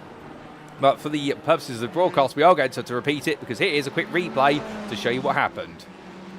So this was going down in towards the Raj Centre, and Kenyon went for it all in here, side by side with Max Wheeler. And as they came on around, Max Wheeler just came in a little bit too hot, that camera angle will suggest, and unfortunately, as Kenyon tried to turn through, you could understand what Lewis wanted to do. He wanted to give enough space, but he didn't want to go too deep in the corner to maintain a good racing line, but also to be able to say to Max Wheeler, look, if you get it stopped, you will be able to fight on the inside of me, but there's a very finite window. And unfortunately, Max Wheeler just came in a little bit hot into the corner, and that's what led to the contact there. And with the apex curve as well, causing the car to understeer, there was always going to be a bit of contact there. So they might have a chat about that one after the race, but that's what that camera angle would suggest. But the stewards, of course, have plenty more angles. And on the theme of replays, we have this for Archie Williams only moments ago as he was giving chase. And we have Brandon White and also none other. Another drive behind, and in the end, it was the other three-wheeler machine that got caught in contact there. Oh my goodness! And Archie Wheeler sent on a round of his own doing at the World Championship chicane, I should point out. And then a bit of contact there with two drives around him, and that was Harvey Wheeler and Matthew Croft, both picking up some damage as well. And well, a bit of a difficult place for Archie Williams to be parked, but in the end, he's in a wounded car, and I believe both Croft and also Harvey Wheeler will now have damage on their own respective machines, and they will be trying to nurse that. We come back here to Matthew Bacon, has fallen back behind Lewis Kenyon. Well, we left them the opposite way round, and now they've changed places. But we must come back to the front of the field in the GTEs, because right now Tim Perry, he's 1.2 seconds on the back of Barrioneuvo, but he has got Hayden Miller looking for a move here for third place. Miller right now, after losing out in the early stages, well, the Phoenix Racing Blue driver, I suspect they've tried to do some changes to the electronics of the car. Of course, they can't change the traction control settings, as something has got together, or Hayden Miller's just got himself back in the mental space. Because we're right on board here, and right now the Scotsman is chasing after Tim Perry. He's all fired up here. And keep in mind that Wildmon, Barrioneuvo, Perry and Miller are separated by less than 3 seconds. We've got a top four that's incredibly close, but that's very close there, as that's going to be a car to the barrier. Was that Barrioneuvo? Was that a rear wing that's just come off of the second place driver? I think it is, and he's picked up a slowdown as well. We're going to have to take a look back at that, as meanwhile we see Perry and Miller pick the way past a couple of our GT3s. They're squeezing their way past none other and then Ed Juncker and Simon Hunt were able to do so, but Barrioneuvo there, he's had something come off the car. It wasn't a rear wing, but he's definitely going slowly. So right now, that's with Barrioneuvo falling back to fourth place. He tucks back in, and will suddenly, the man who was on course for second place for a brief moment, falls backwards in the race. And this is going to absolutely give some confidence to Soy Boys Racing, albeit I wouldn't be surprised if they're not telling Graham Wildmon there, or they'll let him figure it out of his own accord. They'll want him to lock in and concentrate as much as possible, because right now that win is creeping more and more his way, but he's got a long way to go. It is not over yet, ladies and gentlemen. Let me assure you that. We've still got 37.5 minutes of racing plus the final lap to go. And as they say in motorsport, anything can happen, and it normally does. And right now, Tim Perry finds himself in the position where he's got to continue chopping his way through the GT3 class traffic. And this is where things will now get very interesting, because the GTs and GT3s are finally coming around on each other. As we see going as wide as humanly possible there. That's Grant Miller stepping aside. And, well, as they make the way onwards, well, Gisley McMattson there does say that Graham Wildmon knows what's happened to Barrioneuvo. So giving us the insight there. Really appreciate that, good sir. And right now, Wildmon will just keep his head on down as he needs to find his way in between all the GT3 traffic, and he's got to do it at the right time. Catch them at the wrong point, and all this lead he has crafted can be worth it all, as he flashes lights there, trying to send a distant message to none other than the Mercedes in front of him from Panasonic Motorsports to say, please step aside. But they don't just have to step aside, as meanwhile, stepping side by side, Hayden Miller on Tim Perry.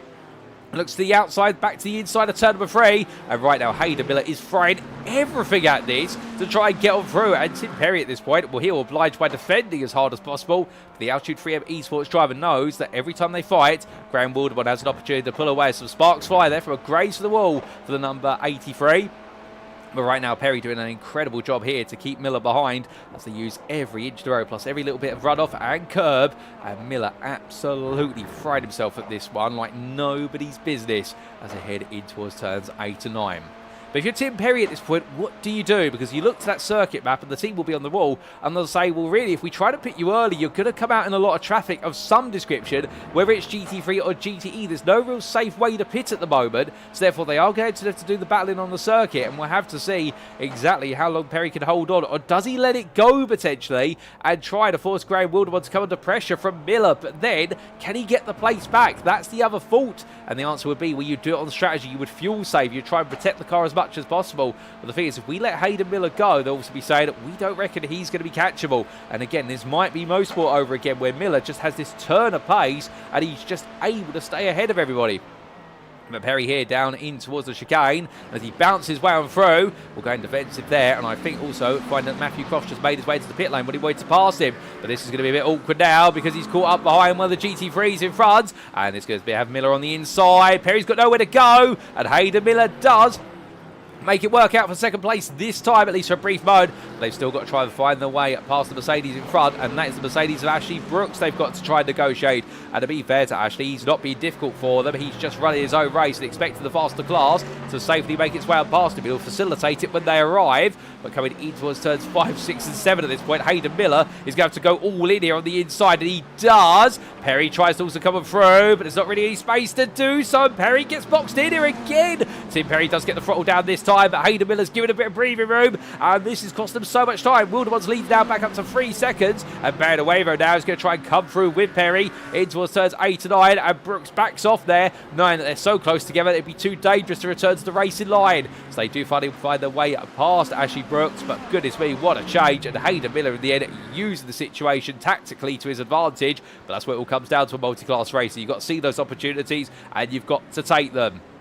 In GT3, meanwhile, on the lead lap, at least for now overall, Dean Sheesby chasing after Chris Jennings, and Rowan Powder only at 1.7 seconds up the road as they fight over 7th place here. These two, they want to chase down that 6th place, and Sheesby has gradually been closing for the last couple of laps, and it was 2.5 tenths he gained on Jennings last time around. This time around, meanwhile, it is Jennings who gains 2 tenths, so therefore the gap weaves back and forth here. Both of these drivers very eager to try and find a top 5 finish if they can. They want to bolster their seasons and get some big points for their teams as well. But right now, of course, they've got some more places to take. We look to Matthew Bacon, meanwhile, as he makes his way on down the Casino Straight, and as he does so, making his way on past there, one of our GT3s, the BMW of Matthew Croft. So it's 2 Matthews swapping positions on the circuit around as Lewis Kenyon there runs so close to the wall. My good lord, if he was any closer, that would have been in pieces. And Matthew Baker right now, I don't think he's going to have a response here as Kenyon is going to look up the inside here for Bilton and Bangers, and as he does so, lovely move. It's going to be all in there for Lewis Kenyon and gets it done. A great effort there, and Matthew Baker, I don't think he had a response there. I think his jaw would have dropped having seen how close Lewis Kenyon was to the Wall of Champions barrier. But as he makes it happen, meanwhile, at the front of the GT field, Graham Wildmon right now. There you can see him, but in the rear of the picture, then you'll see Hayden Miller. That goes to show you the gap Wildmon has pulled out.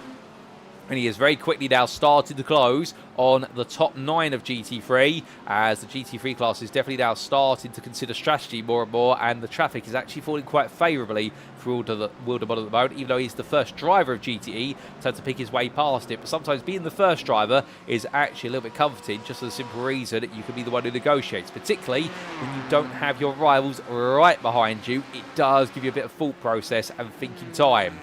But as he weaves his way into another lap, well, right now he's just keeping it out of the wall. That's the most important thing, and everything else will come straight after that. Into the pit lane is Dalton Hall, and in fact he makes his way back out, taking his one mandatory pit stop. He's decided to go early, and therefore that data is going to be fed to some of our leading teams down. They'll understand exactly how long that pit stop time is and where it puts you out of the field, roughly. So Dalton Hall will be a bit of an earmarker for his Panda Spec Motorsports green and orange teammates, and they'll all respond accordingly. But from them, Andy Chell and Niels Kooler, they fight a lap down in GTE, but they are 17th and 18th, and they fight hard in the class. That's going to be cool up the inside. As Gilles tries to salvage something out of this one after the disappointment from early on. Gilles here too wide, as that's going to be the number 15 trying to go around the outside of him, and that's Justin Noel who's trying to put a lap on him, and Gilles will let it go in the end, respecting the blue flag. And Nick Stubb now will close up. Stubb flashing his lights as much as he possibly can here to say to him, right now, can you please step aside? You've done it for my rival, so can you please do it for me? But Gilles will wait for the right time, and there he goes, runs it out nice and wide at turn number 5, and Ian Stubb for it does not really lose any time. As these drivers continue towards the halfway point of the race, indeed we're only a minute away from seeing the halfway point transition, well, fighting does calm down for a bit. In the GT3 category in particular, Jennings and Dean Sheesby, who we see here right now, still together, but otherwise this is now starting to become a bit more of a race on strategy, and we'll have to wait and see exactly how they all begin to mould together. As one driver has recently come into the pits, he's given up position. However, I think he'll be confident in the fact that by doing so, he's actually going to give himself a bit more opportunity later in the race. Is James Bostock, who's made his way back out, having come into the pits from a top 10 position in the GT category, in fact from 11th place I should say. He's come back out in 14th place. He's got a couple of GT3 drivers in front of him, but otherwise right now he's got a relatively clear circuit, so this may give him an opportunity to close up the gap to likes of Matthew Bacon and also Lewis Kenyon. As he charges onwards then. Well, right now, after 30 minutes of racing, it definitely has been an incredible race thus far, and we've still got another 30 minutes to go here, and, well, in the GT3 leading group, here is Sam Derbyshire, who seems to now have established a little bit of control over this race after Yannis Albert's huge spin coming out of turns 8 and 9, which in the end saw him go completely round and have a knock to the barrier as well, so the car had to be towed to the pits due to the rear suspension damage. Well, Derbyshire is in control by 1.8 seconds over William Humphrey. Now, this is a bit of a buck into the trend here with regards to William Humphrey, because if you look back at his previous results, well, he has had a win this season, that was in round number 3, and he has also had a 3rd place, which was last time out, but we've not really seen him for the last couple of rounds. Even with that 3rd place, we've not seen him really putting on a race lead pace or that pressure to be able to do so. But here today, William Humphrey really has stepped up a gear again and started in 5th. His qualifying session definitely was not indicative of what he's been able to bring to the table. Ale Torres, meanwhile, we see him here. Well, right now, the Enosis Esports driver, he is 6 seconds off the leader almost. But I wonder whether, given Albert's instant and the fact that both Derbyshire and Humphrey are not close to him in the championship, I wonder whether Torres right now is prioritising this 3rd place and thinking to himself, you know what? We got away with it last time out at Sebring. Yes, we got the licence points. We don't need any more, because otherwise there will be the risk, much like what happened to his teammate Barrioneuvo in the GTE class, of having to serve a drive-through penalty in a race, and that could completely take away a good result. And I think that's what Torres is in the mindset of right now. Why chase 2nd and 1st when their drivers who are too far out in the championship to really be a risk of being contenders? You may as well just bag the points to extend your lead. Obviously, when you do have Pedro Luis da Silva in 5th place, ideally you'd like to win the race, because then you're going to be putting a sizable 30 points or so on your rival. But right now, I think Ale Torres is really putting the sensible head on and thinking, just doing what he needs to do to bring this championship home. And therefore, taking a bit more, if we were to use a BTCC analogy, a bit of a Colin Turkington approach in terms of knowing exactly what points are needed and what results are needed, rather than trying to brute force a result out of the season. It's hard, of course, because as a racing driver, you want to gain every result. You want to gain every single point, but sometimes it's better to consolidate what you have rather than try to chase for something that might be just a bit of a fleeting result and then put you at much greater risk rather than being able to achieve those rewards. But for the bigger picture, as Luis da Silva continues on through, Joe Glass makes his way on in, and the team are going to be fitting a new front bumper to that car very quickly with the fast repairs they have available. So therefore, Glass decides enough's enough. He's going to cut the race pretty much into 2 symmetrical halves. And for a big side-by-side moment there for Dean Sheesby, as he finds himself right in the thick of the GT leaders as they make the way down. Well, very close between them right now, and that's Tim Perry having to put his way up the inside. And Francisco Barrioneuvo tries to come through as well. And Barrioneuvo right now, well, understandably, whatever the Enosis Esports driver sees Perry do, he wants to come through as well. And Sheesby now will give him the space to operate. But there, well, if we were to use the analogy we talked about earlier in terms of Corvette drivers giving middle fingers out the window, I think he'd be feeling the heat of the moment to do do so. But right now, understandably, Sheesby would argue, well, look, I've got a place to race here. I'm not just going to simply step aside. So Barrioneuvo there having to be a bit forceful, but you can understand he wants to because he wants to stay with Perry. Sheesby, meanwhile, well, he's got his own agenda and race to run. He wants to try and make sure he can chase down Jennings, but Sheesby there definitely find out the full force of the Spaniard's elbows as they make the way in towards turns 8 and 9 once more. And well, I get the feeling there'll be a polite conversation between the two of them after the race, but I don't think it'll escalate any more than that, or I hope not, because they're both respectful drivers and good individuals off the circuit as well, as I'm to understand it. But meanwhile, as Barrioneuvo makes his way down to turn number 10, he definitely right now will be taking a big breather and thinking, right, game face back on. Chase Perry and Miller back down once again, as Wildmon, meanwhile, has had his gap brought down a little bit more, now down to 1.5 seconds to Hayden Miller. And this is a bit of danger territory here for the Ford GT leader, because you would understand the fact that if those Corvettes have been able to do as much fuel saving as they normally do, normally it's a 2 to 3 second swing depending on the circuit. However, here, I wonder whether Wildmon is really right now trying just to save a little bit of fuel. Surely he's got to be thinking about doing it, as Hayden Miller, their carves out the inside of Chris Jennings to take another track position in terms of what he's putting a lap on the GT3. But if you're Wildmon right now, there's got to be a strategy behind this. If that is full pace from Wildmon and the traffic's just coming against him, then he's at risk of potentially being leapfrogged in the pits. And then you've got to wonder, when will he come in? Will he just go as long as he can and hope the GT3 crowd and his GT rivals come in either before or at the same time as him, or will he decide to risk it and go for the undercut strategy here, which he has tried previously, of course, hasn't always worked out. As he tries to work things out, indeed all the drivers do. Meanwhile, we make our way back to none other than Ed Juncker, the Flatline Racing ex-driver, who right now runs in 10th in the GT3 class. He's yet to use his pit stop up, so therefore he will fall a bit further back. He is out of sequence. He's enjoyed a good race there in the Ford Mustang as he grazes the wall on the exit turn number 4. And behind him there is the Built-On Bangers GTE of Lewis Kenyon and what's coming through. And when the Ed Juncker decides to step nice and deep and let it go, and well, now he's going to have none other than what will be Matthew Bacon right behind him. And understandably, Bacon trying to chase down Kenyon for that 9th place in GT at this time. And bearing in mind right now our top 16 overall, so that is 13 our top 13 of GTE runners and our top 3 of the GT3s, they have all yet to pit, whereas everybody else for the most part has already pitted, although we do have a big line of GT3s from Pedro Lewis de Silva in 4th place through to Grant Miller in 8th place, who have yet to pit as well. But as soon as I say that, Dean Sheesby has just come in here, so look out my content booth window, so he's decided now's the time, and I think he'll be grateful for that to pull him out of the traffic and the madness for a brief moment. But back to Francisco Barrioneuvo, who has called back up to Tim Perry as quickly as that. He definitely is going on strong here as Barrioneuvo. I can imagine this is coming at the cost of some fuel, but also some tyre life, unless he's a bit of a tyre and a fuel whisperer here. But if so, I'd love to know how he's able to do it and extract the pace out of the car at the same time, because right now that Corvette is being driven on rails. How quickly he's driving it. And then we do have Thomas Pugh in a very lonely 5th place at the moment in the BMW M8.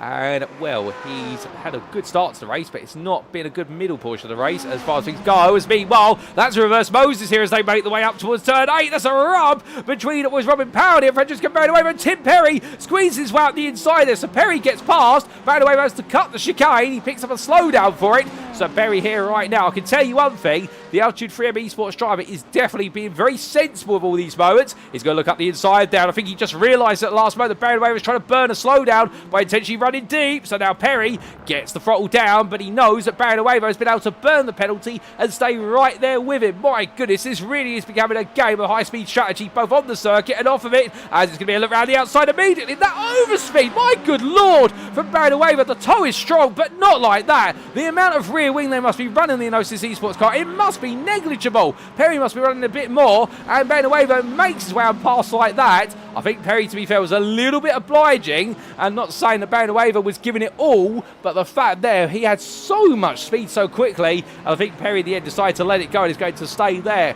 But of course, there were rumours down in the paddock in the week before this race about what setup do you run at Montreal, particularly in GTE. Do you go for high downforce and prioritise chicane speed, but you sacrifice all the speed on the straights, or do you alternatively take all the rear wing out the car and therefore give yourself an absolute speed demon and hope that you can tweak the rest of the setup to make you comfortable in the chicanes? And something tells me that Enosis Esports on that GTE, that Corvette, they have taken all the wing out of it and said to Francisco Barrioneuvo, if you can drive it that way, do it, because it is going to give you so much more time. We know that the Ford GT of Graham Wildmon, they've taken all the wing out of that as much as possible. They were quite clear about that before they got to Canada, that they were going to bring a very low downforce setup here, and it has worked. But right now, it does seem to be the game of rear wing versus no rear wing. And, well, for those who have taken it out of the car, they're driving at risk, but that risk is proven rewarding.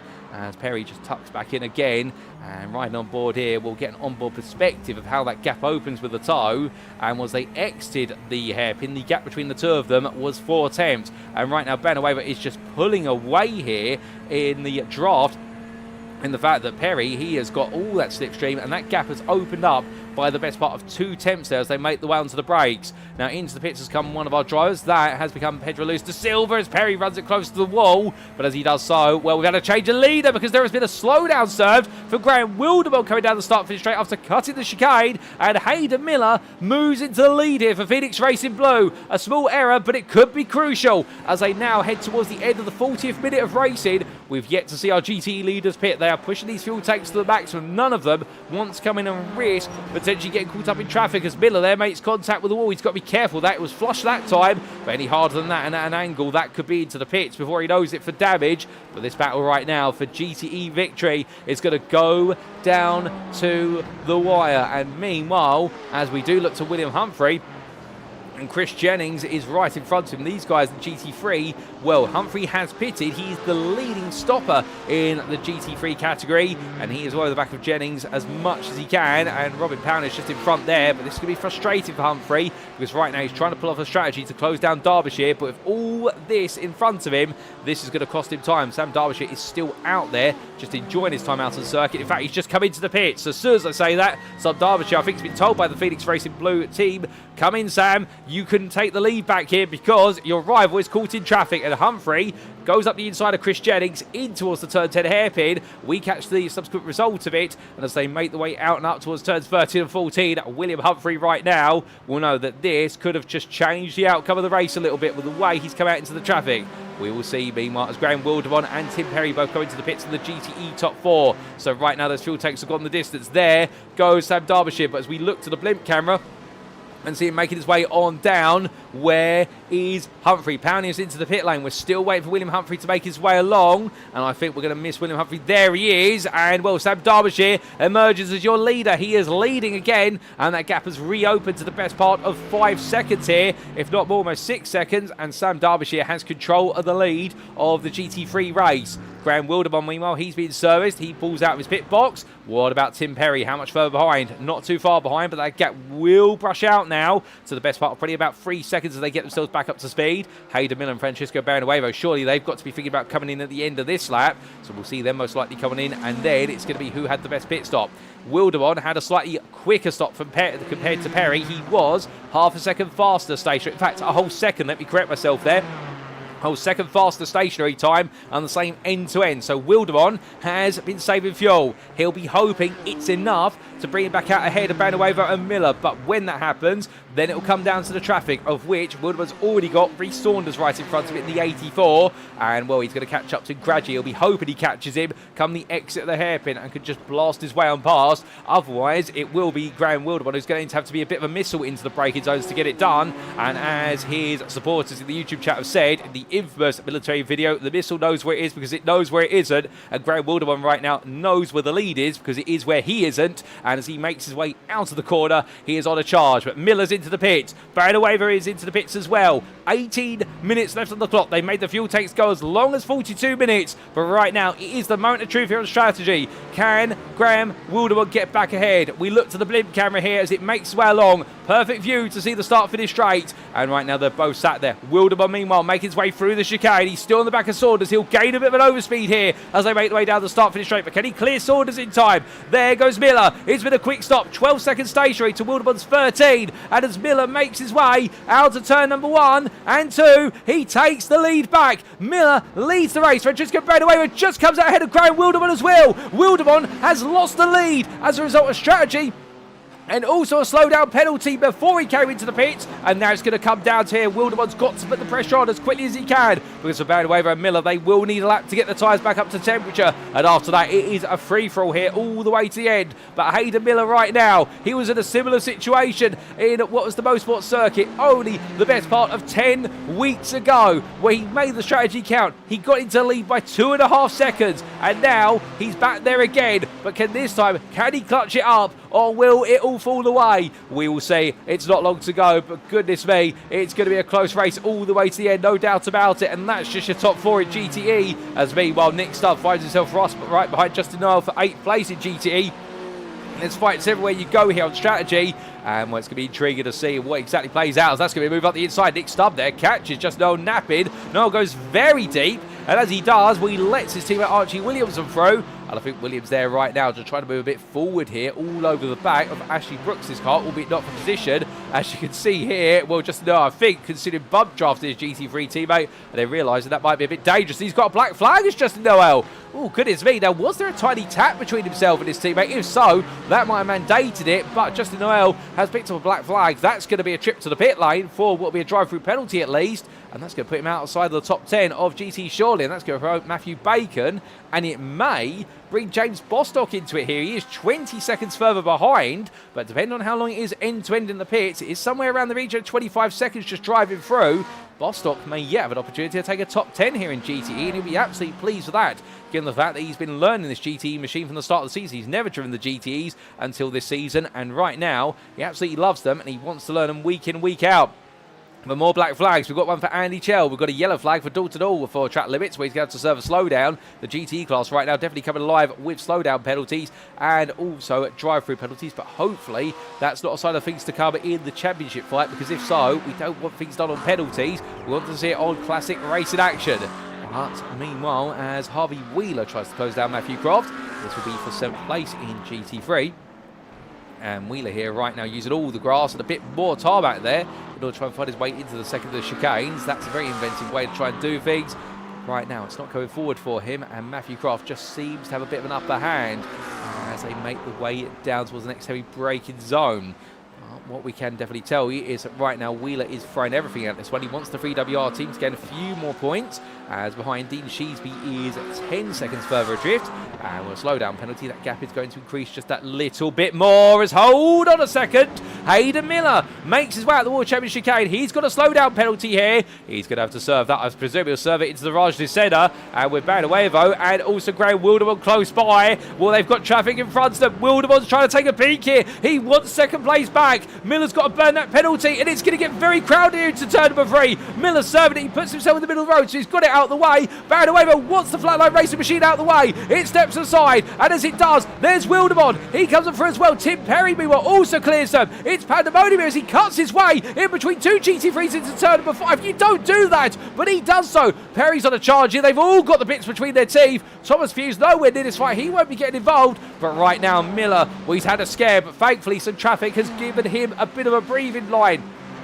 And as he makes well through, well, right now there's still more to do, because Wildmon is absolutely throwing the car at the circuit, lap after lap, corner after corner. The Soy Boys racing driver now, I think he said, right, if I can't win it from starting on pole here, then I can't win it anywhere. I'm going to give it everything. And therefore, right now for Wildmon, this is really, I hate to say the phrase, but it's going to be do or die. I think if he can't win today, his championship momentum is going to take a stopper. And that's not to say he won't be turned up for the final 3 rounds. He will. He'll throw everything at this, but I think the morale blow here, if he can't pull this off at the one circuit he knows this Ford GT can get it done, it's so important right now. And here he comes, looking out the inside, in towards the World Championship chicane this time around. He goes for it, and 2 wide they enter, 1 wide they exit. Wildermon's up in the second, but is it temporary here, as now it's going to be the chase up towards Raj Dusena. It looks like Wildermon's got his way through. He's back up to second. Barrioneuvo has backed off. Perhaps he realises, let Wildmon be the pace car here. Let him use his tyres up. Let him burn the fuel. Let him get to Miller. And as they head onwards, well, right now, the only way we'll know is what's going through those drivers' heads is by asking them after the racing. We can't know for certain.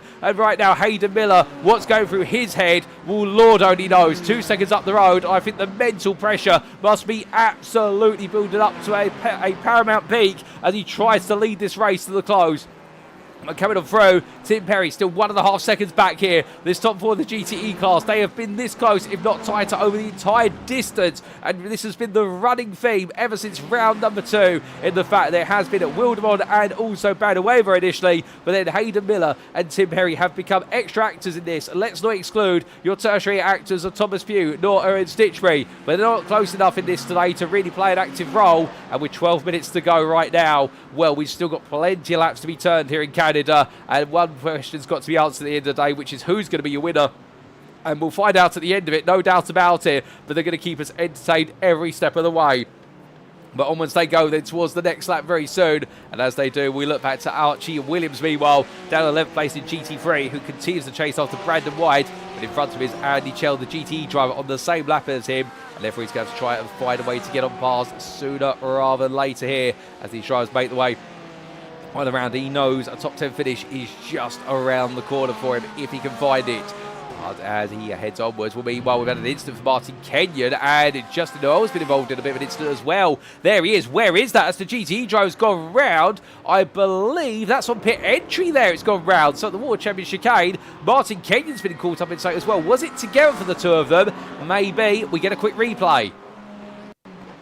So this was Martin Kenyon and Justin Noel battling then, making their way down the Casino Straight. Into that braking zone they came. Oh, goodness me, got elbows out there. They went to the barriers respectively, and that explains why they were both perched where they were. And in the end for Justin Noel, as it was a tow to the pits for Martin Kenyon, well, Justin Noel decided if he could get the car down there into the pit lane, I think absolutely shell shot there. That's why it took it so long to get the car moving, but he did in the end. And well, the two drivers there just not giving each other enough room to cooperate, and it all went wrong. But from them, we come back to live racing. And Matthew Croft right now, well, he's got his teammate Nils Cooler right behind him. The GT3 and GTE drivers together. 8th for Croft in class. Nils Cooler's 14th in class. And I think both here right now trying to step around each other. And, well, Cooler looking one way then the other. And Croft not quite being obliging at this time. But whilst they're trying to figure things out, let's talk a little bit about Robin Powdier, who has a very slow run there through the turn 8-9 chicane. That was not the clearest of runs. I think he overstepped the mark at turn number 8, but managed to get it back together. He's currently in 5th place in GT3, and he's on course for a season best performance. And Matt Watkins definitely loving to see this as well for the Sim Coach team. He's looking in very good stead here. It does seem as though, once again, much like in the GT3 series on Thursdays, give Robin Powdier enough of the season, and he will find ways to graft out some absolutely brilliant results. And well, his teammate, meanwhile, Matthew Bacon, who we see here in the Corvette GTE, he's running very happily in 9th place and on course for a great result as well. So right now, SimCoach definitely looking to propel themselves quite nicely in terms of what would be the Prime Teams Championship standings. And based on the points they're on course to grab here, they may even be in an opportunity to move into 2nd place in the championship. Because right now, Vulcan Fastest by Class Tech Racing, they're not really getting too many points either, with the fact that Nick Stubb's just up the road for Matthew Bacon at 8th in GTE. But meanwhile, the other car of what is Joe Glass, he is a bit further down in 17th place and still out there at the moment. So therefore, it swings around about their point scores. And for the Axis SimSport teams as well, they're definitely having middling results. So you can understand if right now SimCoach are feeling quite happy here.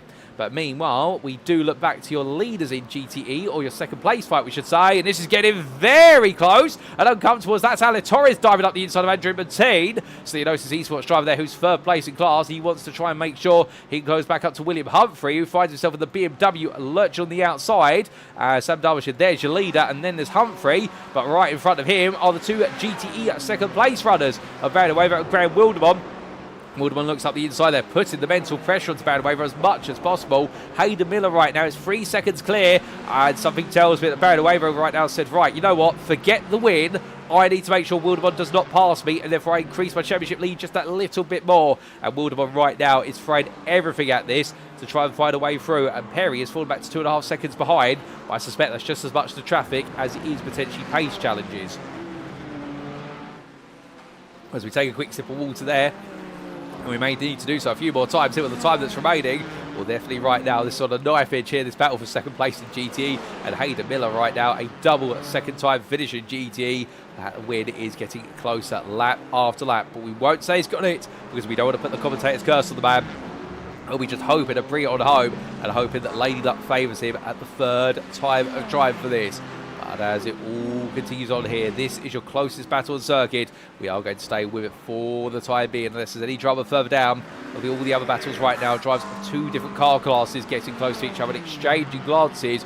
But it is Wildmon and Barrioneuvo who are definitely at centre stage as they come towards the conclusion of a 34th tour of the circuit under race conditions. Barrioneuvo goes a bit deep there, and Wildmon, well, right now, he's so good in these low-speed corners, is Wildmon.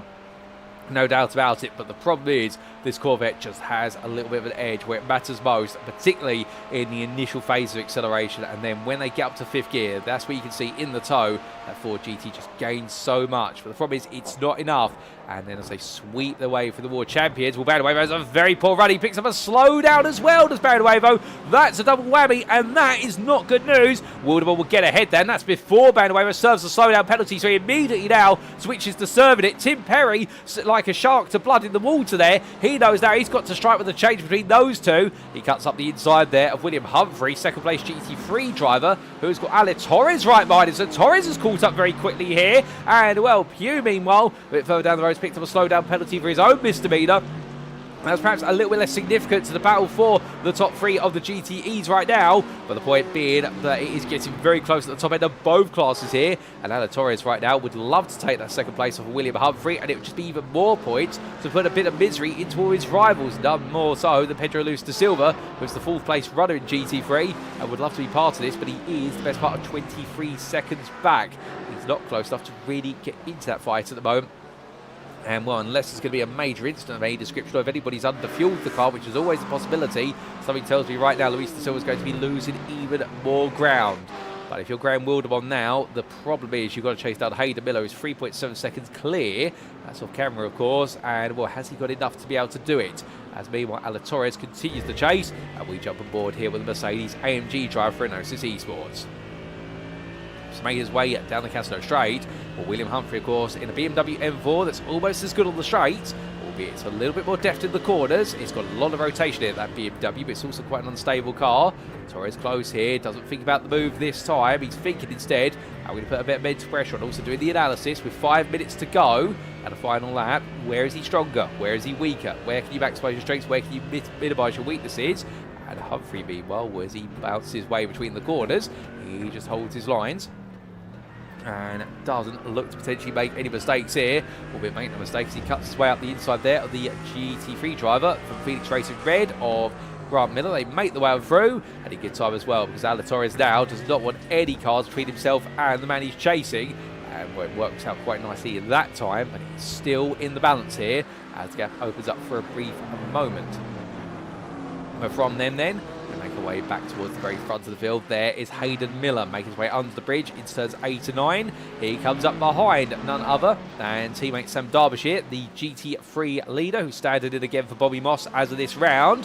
Barrioneuvo picks up another slowdown there on the exit of the chicane. You can see Perry flashes lights. He knows that Barrioneuvo's got a slowdown and says to him, don't do anything silly here. Barrioneuvo doesn't, to be fair. He knows to play it fair and by the book. And that's Perry up into 3rd place now. And suddenly, for Graham Wildmon, well, if he doesn't manage to chase down Hayden Miller, that 2nd place isn't going to feel as painful if Perry can stay ahead of Barrioneuvo to the finish here. However, Perry's got a tough task on him, because I don't think he's got the tyre life compared to Barrioneuvo or Miller in that Corvette. I think he used it all up in the first stint, and now he's just trying to hold position for the remainder of this race. But of course, this is where Perry's ability to extract such a strong amount of defensive driving out of the car will come into its essence, because Barrioneuvo, yes, he may have the pace, but if Perry can get under his head and under his skin, then he may end up getting Barrioneuvo to pick up even more slowdowns and just force himself backwards in 4th place. And given the fact Thomas Pugh is 22.5 seconds back, well, Barrioneuvo will know he can afford to risk it. However, how far does he want to go at this point? And for Wildmon, meanwhile, 3 minutes left. They've got this lap plus another 2 most likely. Hayden Miller is not closing. He is gradually creeping away. Another 10th game by Miller on that previous lap. Miller right now definitely seems to have everything in hand for that lead, and he may have just pulled this out of the bag. And well, Wildmon, I think we'll be looking back at this one and thinking if it were not for that one slowdown, could have this been a completely different story. But there's always the big what-if questions, but he's got to keep his head in the here and now. The here and now state, he is 2nd, he is 2 places ahead of his championship rival, and he's ahead of his other rivals, minus Hayden Miller, who will close, but not that much, to threaten him in 2nd place, and therefore he is gaining good ground. That is the bottom line. If he stays where he is for the remainder of this race, and Barrioneuvo stays where he is as well, he's got to have that confidence. Meanwhile, confidence abounds here for Torres. Tries to look up the inside there, William Humphrey. But then Humphrey calls his bluff and just takes his race line, does not open up the steering wheel. Torres there flashing his lights, trying to get into Humphrey's head. And the Grayson Good Racing driver just simply looks over his shoulder and probably goes, well, what do you want me to do about it? I'm fighting for position. And as they roar the way onwards, we look back from the rear of the number, what is 98 BMW. Torres looks up the inside again, coming down the back stretch. Can't find a way through this time, but understandably Torres right now trying to play every little trick in the book, trying to get into the head of his rival, trying to make him think that he's coming when he's not. That's all part of the game here, but Humphrey, a very cool and collected driver. He is not going to make any mistakes here, surely, as they come down to Raj Dusena, and he can make that BMW as wide as he wants, as long as he does it fairly, as they roll the way off the turn 2 apex here, and he gets that power down. Torres, very different lines there, gets to the throttle a lot earlier and lets the car roll out. The only problem is there, I think he does have to short shift slightly to make sure the rear wheels do not spin up too much in that Mercedes, which it's known for in the low speed corners. First and second gear, very dangerous gears in that Mercedes because of how much wheel spin goes through on the axle. Meanwhile, Humphrey here, a lot more confident that BMW and able to just really yield all the speed out of those corners. Meanwhile, it's on the straight, and the Mercedes does start to get a bit closer very quickly indeed. On as they come down towards another chicane, gap to 3.5 tenths at the moment, and well, they've got no threat of any other company around them, and Sam Derbyshire 10.5 seconds clear, we're feeling quite safe.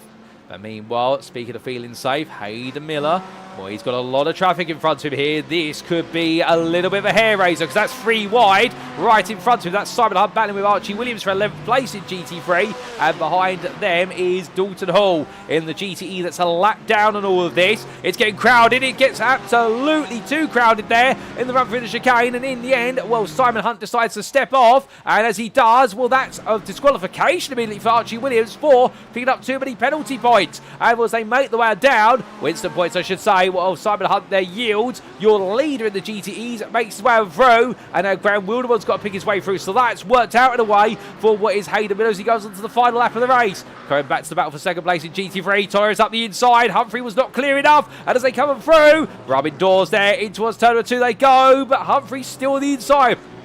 And that's the important place to be. As you can see there, Torres runs all the way to the outside, but it's not enough here. And he's going to be made to look up the inside here into turn number 3, but it's a short run, and it's not a good place to go for a move unless you're already on the inside halfway out that stretch. So Humphrey survives for now. And Torres has picked up a slowdown penalty for track limits, and surely that may be it. That may force Torres backwards enough that Humphrey can stay safe. Torres is going to stay with him for as long as he can. Well, I think right now he's like a fish swimming upstream, but which is he's only battling against the current, and it's not going to quite work out here as Torres finally yields the slowdown, and William Humphrey will be able to hold on to that second place unless he makes a mistake. So then, coming back to the very front of the field, Hayden Miller's still got a little bit of traffic in front of him. It's just one car, but it's 2 seconds the gap. Is it enough here for Hayden Miller as he makes his way down the Casino Straight for the final time? Well, that Mercedes there, Ashley Brooks, is never going to get in the way. And for Hayden Miller, the heartbreak that was at Mosport several weeks ago, it hurt, it bruised him, but as he makes way out the final corner, it's not heartbreak today. Hayden Miller, take a bow, good sir. You finally have taken a win in the GT class and overall this season for Phoenix Racing Blue. Head of Graham Wildmon, who settles for second in the end for Soy Boys Racing. Ahead of Tim Perry, who rounds off your GT podium for Altitude 3M Esports. Francisco Barrioneuvo takes full Frenosis Esports. 9 today. It was not the perfect result, but he will take it. Sam Derbyshire, meanwhile, takes victory in GT3 for Phoenix Racing Blue in a dominant drive, with William Humphrey surviving to hold on to second place in GT3 for Crazy Good Racing, and Ale Torres takes third for Frenosis Esports in what has been another challenging day, but a solid one for him. Pedro Luis da Silva in the end will come home in full place for GT3, as we have had off in the distance. Thomas Pugh come home for 5th place in GTE for Axis Sim Sports. But there's Pedro Luis da Silva, full place in class, and he'll be happy with that result, with Robin Pownier meanwhile taking his best result of the season in GT3 and a huge result for Sim Coach with 5th place in the GT3 class. What an effort from him. Lewis Kenyon's come home in 6th in GTE ahead of Nick Stubb, with a great result for him, and Vulcan Fastest by Class Tech Races GTE. Matthew Baker Bacon adds to the celebrations at SimCoach with an 8th place in the GTE class there. He'll be absolutely pleased with that one. And then it'll be Max Wheeler and James Bostock who round off your top 10. And here comes Bostock, in fact, and yet to take a top 10 in GTE this season. The GPX SimSport driver will be absolutely over the moon with this for the Onyx outfit, as he does secure a 10th place there and some huge points in the GTE Championship ahead of Justin Pulakainu, who just finished in the rear of the picture.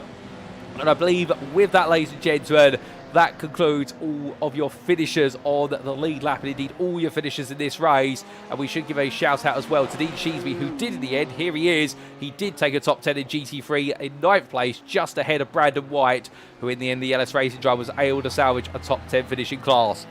As they all settle and cool on down, well, goodness me, what a race. And for this man, he's celebrating. He knows he's pulled off a blinder here today, does Hayden Miller. He's finally got it done. And, well, I hope we do get to have an interview with him, because I can tell you one thing, he's probably going to be bouncing up and down in the interview room, because this is the result that got away from him all the way back at Mosport, back in round number 2. And he's finally made it happen. But as they settle down and they all celebrate, ladies and gentlemen, Thomas Pugh celebrated a return to the top 5 as well, alongside his fellow Axis SimSport BMW there of Andrew Montine, who took 12th in class. Well, let's go to those race results and the scenic view. And here we go as we do clear our screen. Indeed, great to see so many donuts being done by our drivers. But over to the results. These, of course, being subject to any steward's inquiries. And as we can see, started with the GTE class after a brilliant, what was 60 minutes of racing here in round number 7 of the SimRacing International America's GT Challenge Championship at the Circuit Gilles Villeneuve. It was Hayden Miller who took victory for Phoenix Racing Blue, putting his first win on the board for the season, the Corvette C8R GTE, ahead of Soy Boys Racing Graham Wildmon, who threw everything at this race, to be fair. Took pole position, but a slowdown cost him the lead before the pit stops, and that was the difference and what created the 2-second buffer that the Phoenix Racing Blue driver was able to take victory by. But the Soy Boys Racing driver will not be too upset, because he did find a way to beat his championship rival of Francisco Barrioneuvo, and the Enosis Esports driver settling for 4th. He was not on the podium, because Tim Perry in the end was able to find a way through for Altitude 3M Esports and make it onto the podium once again.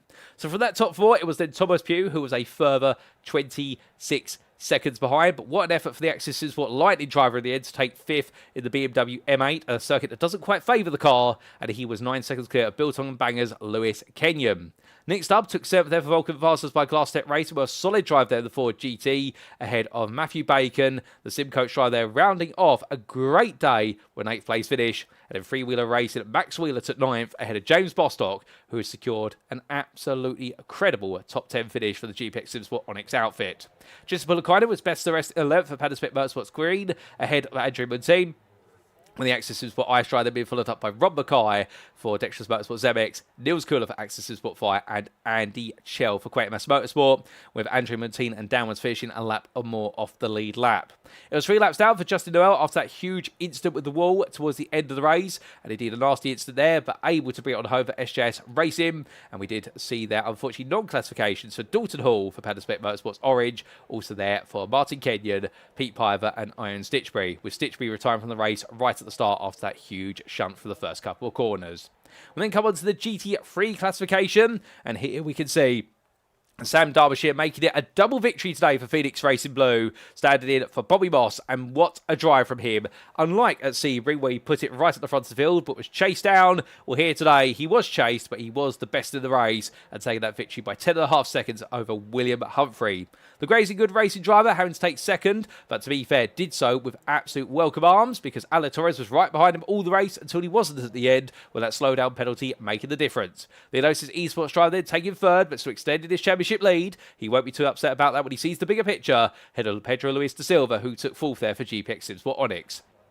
In 5th, it was Robin Pownier for SimCoach, and a best result of the season for him, and some huge points coming the team's way that could really shake up the Prime Team's championship standings, ahead of Chris Jennings, who took home at 6th place there for Axis SimSport Fire, just ahead of sister team Ice's Matthew Croft. Harvey Wheeler to 8th there for Freewheeler Racing, with a set of results today that will leave the team scratching ahead as to where the pace has gone, ahead of Dean Sheesby there for Moonshiners Racing Club, and Brandon White for LS Racing 2, who rounded off your top 10.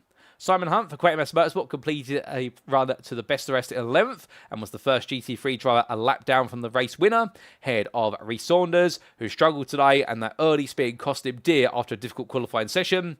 Grant Miller took 12th place there, ahead of Rhys Saunders, we should say, with then Ed Juncker finishing in 14th place, and Ashley Brooks round off your top 15 for Axis Sport Lightning, 2 laps down. It was 3 apiece down there for SJS Racers Archie Williams and Joe Glass of Vulcan Fasters by Glass Step Racing, and it was non-finishes as classified for Sigurd Christopher Wamsler, Yannis Albert and John Maunrich, who unfortunately did not start the race due to a technical issue, and therefore we got to miss in the Ford Mustang from Soy Boys Racing. So that concludes all your racing and the rundown of the results, ladies and gentlemen. But it doesn't quite conclude our broadcast for today, because coming up in approximately 5 minutes' time will be our post-round interviews with our volunteer drivers. And I suspect we might be hearing some very happy interviews from one or two of our drivers. And we will be back in approximately 5 minutes to get those underway.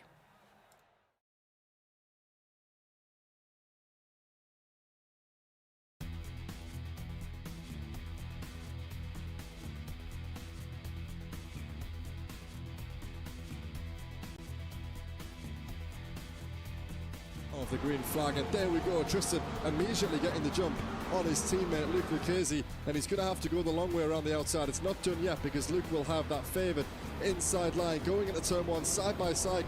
Has had a good start. He's up 2 places around the outside of Luke Lucchese, 3 wide there. The blue Acura on the inside. Hayden Phoenix Miller has gone from 4th to 1st in the matter of 1 braking zone there, and he will carry these drivers now down in toward turn 4. Great start there for the debutant who had strong qualifying pace, and now he might be up with an opportunity of making that stick if he can get the clean air in the next, and Plurg could have a good run here. Let's ride on board. How does the Noblica defend going into the chicane? Is Plurg going to do that tactic where you just stay there right into the last? And Noblica moves over to the entry into the chicane. Good driving. That's a wobble by Tristan, and he's off the road. He's going to lose the position. Is he going to stick up the inside? No. And is Justin Eloff going to fancy his chances? No, he stays. Watkins Glen, and to have only 9 minutes before we reset and go again gives, I think, the drivers a bit of a moment to pause for thought, because how are you going to manage this, especially if you're 3 wide down the main straight? Humphrey, Leskinen, Catrali all don't get out Raj Harper either. 2 by 2 into the opening corner. Outside line taken for Humphrey. He's also a little bit of time on the exit though, as it looks like it's a better run for Kalle Leskinen, the leader now in that pro class, as they run their way up the hill through 2 and 3. It looks like Raz Harper's got the best run, and now we could see both elite drivers come through on both pro drivers. So they'll have to get it done on the outside of the bus stop, and that is going to be more than difficult to do. Who's going to get the slipstream? That could be crucial. And as we now head towards the line, the first round of the season in the America's GT Challenge is underway, and there's a bit of a check-up on the second row of the grid there, as some of the guys have to really slow down and keep it under wraps. But now as they go into the first corner for the first time, hopefully everybody keeping it nice and clean. We'll have to see just how they do. All the GTEs making their way through. Obviously there's a bit of a gap back to the GT3s. They have their own race starting separately, and it's Justin Eloff ahead of Alex. Getting a bit busy though towards the front of the GT. There's a bit of bump drafting. Perry's in here as well. Tim's looking to try and find his way through. Graham Wildmon at the back of this pack as well. Hayden Miller getting the big old push from Perry as they work their way towards the opening corner. I think it's probably quite smart from Tim there just to keep Hayden closer to the front too, because if Hayden loses out, they all lose out. So he's not necessarily going for that move. Go for it as he looks all the way in towards the exit. 2 by 2 they go behind Christopher Wandler and Moss there. Well, they have swapped places back to how they were. And well, this is going to be Williams. A small tap between the two of them. They just about survive it. And in the end, Archie Williams is going to make the move. Stick around the outside. That's bold. That's brave. But that's how you get it done. And well, cross the line he goes. And now Christopher Wandler also ahead there as Bobby Moss gets forward. And now they make the way down. You can see he's pulling over there, Darren. He's not happy. He knows he's vulnerable.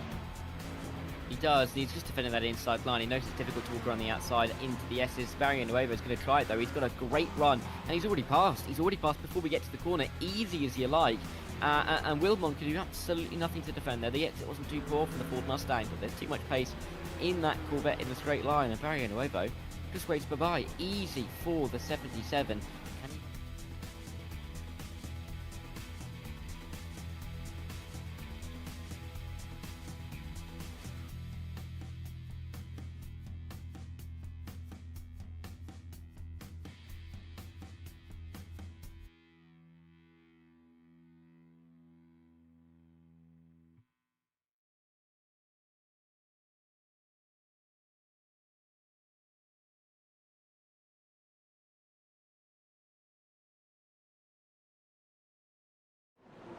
Well, ladies and gentlemen, there were some absolutely incredible performances today, no doubt about it. But we need to kick off with perhaps the most incredible result of them all, because we're going to start off an interview with our GTE class winner from the day, as he joins me now in the interview room. It's none other than Hayden Miller who joins me now.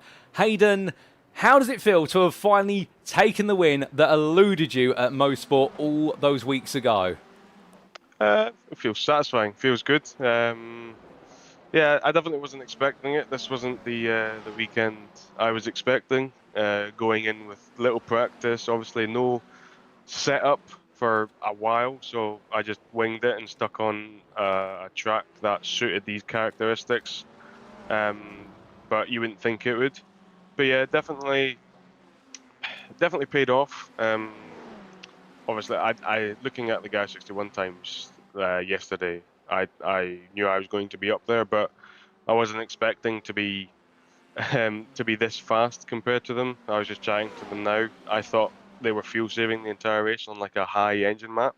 Turns out they were flat out whilst I was fuel saving whilst being half a second faster than them per lap on a very lean engine map. So yeah, that was great. Really, yeah, really excited, happy about that one. Oh, indeed, you sound it, to be fair. And that a little bit surprised as well, like you say, not expected to be on course for a victory here. But in qualifying, we saw you in the end, I believe, take third place on the starting order.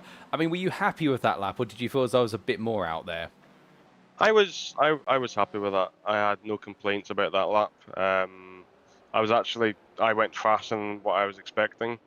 I thought I was I set a 1 minute 32 dead, but apparently it was invalid because I got a slowdown the lap before and didn't complete it whilst I crossed the start-finish line.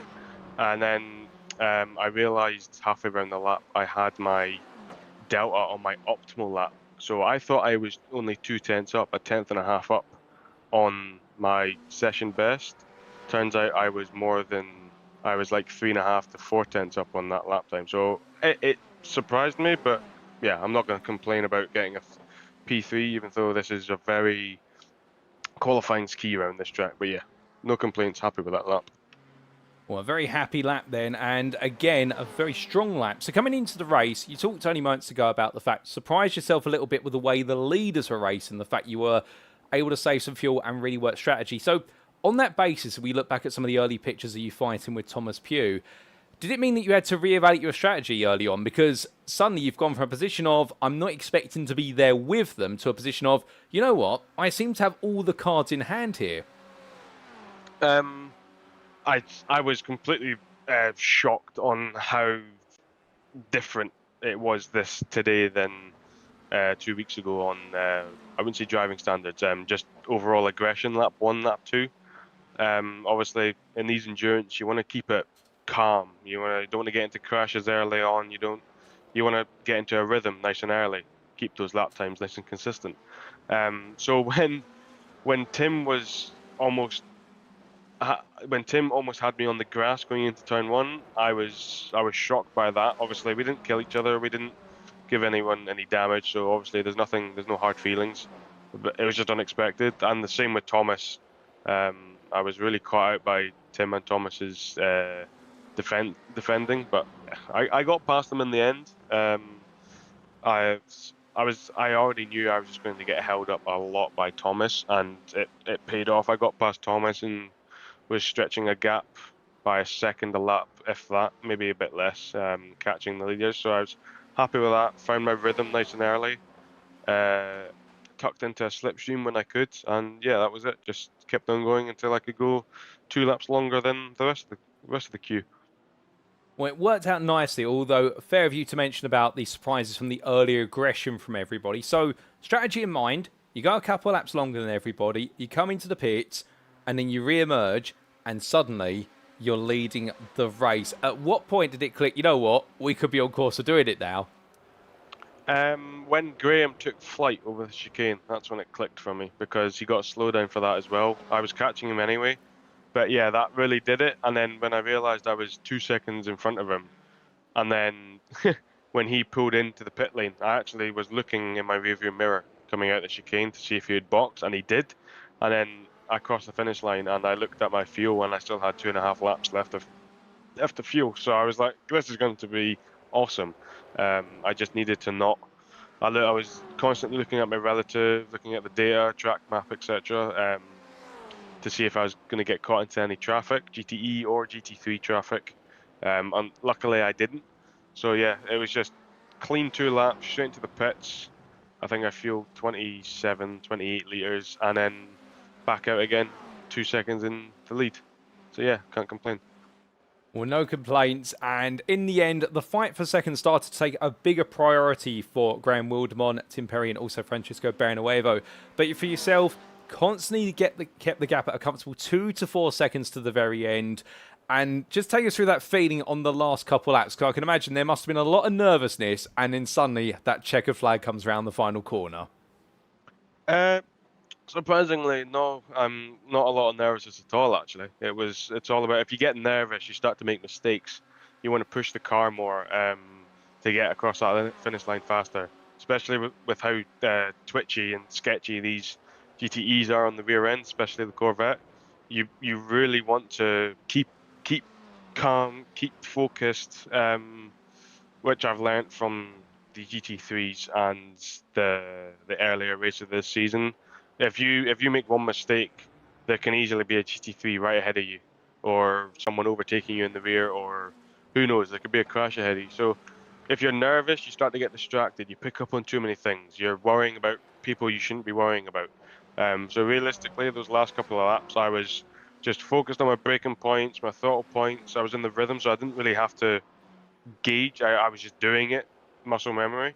But yeah, so basically I was more focused on relative, who's near me, the cars around me, track condition, if there's any gravel or dirt on the back of the track, or yeah, just really focused, not nervous at all, just kept it cool, and yeah, didn't make any mistakes.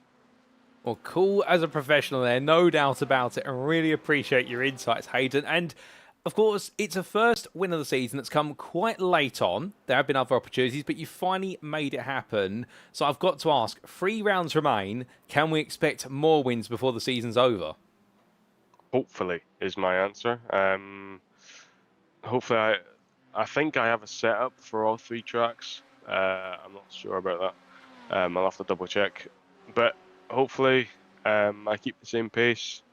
Hopefully, these guys don't rock up with a banger of a setup and blitz me out the water. So, yeah, well, you never know. We'll see what the G61 times are saying, and we'll see what the times are saying in the session.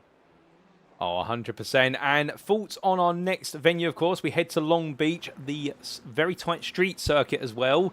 How are you feeling for that circuit? That's going to be a real challenge, especially if we're going to lap the GT3s even faster around Long Beach, I'm assuming. And the vet from Sebring, the vet can be very, very unfriendly on bumps. And obviously Long Beach is just bumps, that's it. Very tight, very sketchy, very bumpy. Yes, it's going to be a challenge. I'd say whoever wins there is voted as the clear best driver in the league, because if they can keep their cool and fight through the traffic and keep consistent around there without making any mistakes, yeah, that's just top of the top. Well, I appreciate the thoughts there, and I'll hold you to that. We might have to do a little bit of an informal crowning of an individual, whoever takes a victory. But with that, Hayden, just before I do let you go, is there anybody you'd like to give a shout out or a thank you to live on the broadcast tonight? Yeah, just big shout out to my teammate Sam Derbyshire for stepping in reserve for Bobby Moss.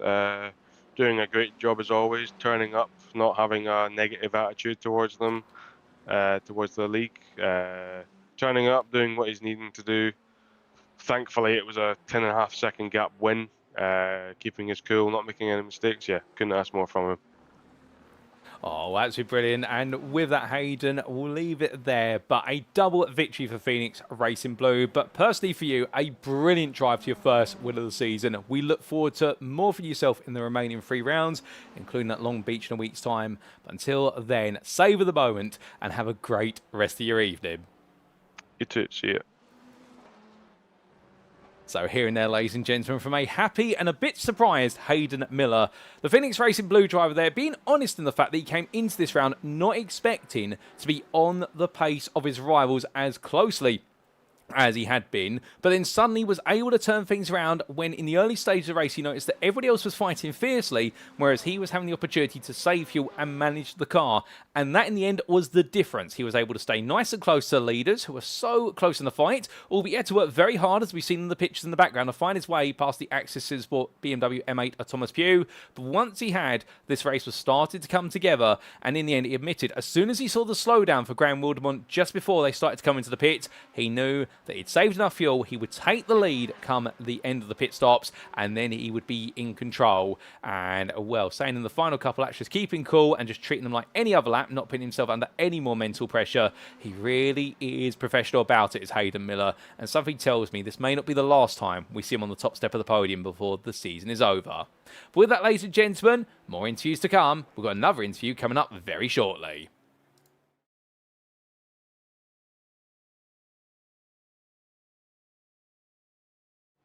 And it's only appropriate that we go from one Phoenix Racing Blue winner to another, because they've had a double victory today. And joining me now in the interview room is our GT3 winner of Sam Derbyshire.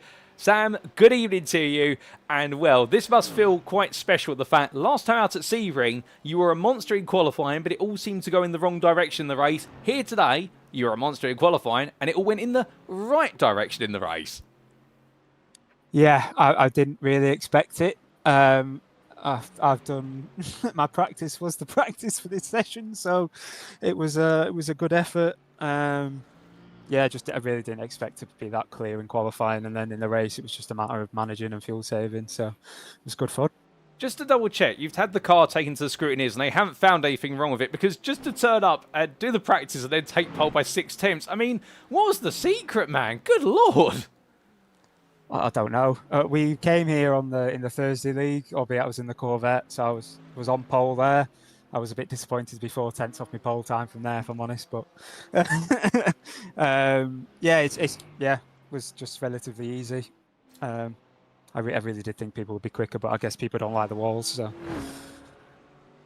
Well, fair play to you for taking it by such a distance in terms of qualifying. But now coming on to the race, because of course, it's one thing to do it over a single lap, but over 60 minutes, there's plenty of changes ahead. And in the early stages, it looked quite fierce between yourself and Yannis Aubert. Yeah, I knew he would be tough competition. And it was just a matter of, even if he overtook me, I was just fuel saving. So I would have still gone a bit more, but him spinning out just helped me out a little bit more. Just chill out and settle into the rhythm, save my fuel, and just keep the car out the wall. Well, you managed to do that nice and early on, and over those laps, I mean, the two of you were literally nose to tail for an extended period of time. But then, coming out of the turn 8-9 chicane, we saw Yannis Aubert drop the car and the rear came around. And I suspect at that point, there was a bit of a smile on your face as though, okay, this might now be mine. Yeah, I think at that point I was just like, right, I'm just got to keep it cool and just keep plowing in the laps. I didn't think many people would catch me, and from Sebring I was always going like longer on fuel, so just knew it was going to be the same thing again. So just stick to the same race plan, fuel save, keep the car out of the wall, save your tyres, and win. Well, definitely a pretty straightforward run from there. Although coming perhaps more onto the nature of Montreal. Around here, a very narrow circuit. We'll go into an even narrower one next week. We'll talk more about that in a moment. But with how narrow it is around here and how overtakes really require you to be brave on the brakes, what was it like trying to manage traffic around here? I mean, I think I was quite lucky. A lot of the traffic I was kind of ahead of, and a lot of the GTEs that were struggling a bit today just kind of let me past. So I felt I was quite blessed. I know William, he definitely in the second half of the race was in a lot of traffic with GTs and GT3s and everything else, so he definitely had it a lot worse. So I think it was just keeping those going those extra laps on the fuel, just keep my gap nice and big so I could help manage the traffic. So yeah, I think I had it quite easy today, if I'm honest. Well, it may have been quite easy on the traffic, but to be fair, I mean, you made it look quite easy when the pressure was off. But I can imagine as the laps wore on, you're probably thinking to yourself, you know what, just don't get it any closer to the walls. Because those walls, they always seem to look like they're moving, even though they stay static. You aren't wrong, but I'm a big fan of these tracks with walls because there's no forgiveness. You know, if there's a track with gravel, it gives you a chance to get back on. You know, if you hit the wall in these, your race is done. Same with Bathurst, another one of those tracks that I love. So yeah, it's rewarding. Well, a rewarding feeling there and a rewarding win as well for yourself, no doubt about it. So, looking ahead to next time, I mean, you've been substituting for Bobby Moste. Will you be back in the car at Long Beach? No, I will be gone. I might be back in December, but yeah, for now I'll be handing it back to Bobby for next week or next time. Well, fair play to you. But will you be on the sidelines and then helping out perhaps with the setup and giving a bit of guidance? Because surely, not being unfair to Bobby, he's probably sat there right now thinking, Sam, give me all this pace that you've got. Yeah, I mean, I maybe be able to help up with the setup stuff since I do that stuff for Sim Coach. So yeah, I'll keep in touch with him, I guess, going forward, and we'll see what we can do. Oh, well, fair play to you, Sam. And just before we do let you go, is there anybody you'd like to give a shout out or a thank you to live on the broadcast tonight? Shout out to Tim Coach and Mr. Andy Dawson for giving me the setup that I could tweak in practice. So yeah, it helped me out a lot. So yeah, that's it. So cheers, mate. No worries at all, Sam. Thank you for joining me, and congratulations once again on an absolutely superb drive to victory. We'll miss seeing you, but I'm sure we'll see you around in the background. Yeah, cheers, dude. I'll see you in a bit. So here and there, ladies and gentlemen, for a very accomplished feeling Sam Derbyshire, and well, surprising himself a little bit, and I think that's going to be the running theme of Phoenix Racing Blue today, surprising themselves with regards to their results. And for Sam Derbyshire, the surprise was taking pole position by 6 tenths, having only been able to really practice in the practice session. But that's why it's there before they go racing. And, well, he's definitely shown off his talents today for Phoenix Racing Blue, but also talking about the fact that until Yannis Albert had the mistake coming through what was the third chicane, there was the pressure. But as soon as the arriving drive by RA Motorsports driver dropped the car off of the curb, that's when the pressure was off. And at that point, it was just stay out of trouble, stay out the walls. Traffic was quite kind to him, and there were no real worries. But he loves these circuits because he knows, and indeed he knows for all drivers, that if anybody gets it wrong, the walls are there to punish you. And that seems to be the home for Sam Derbyshire with regards to a circuit like this. And I do wonder whether he might just be a little bit upset he can't quite make the next round at Long Beach, because there the walls have no grass before them compared to here at Montreal. Alas, it'll be Bobby Moss back in the car, and we'll be very happy to see him back on the grid as well. But with that, ladies and gentlemen, we've got some more interviews to come. Another interview is just around the corner, and we're staying in GT3.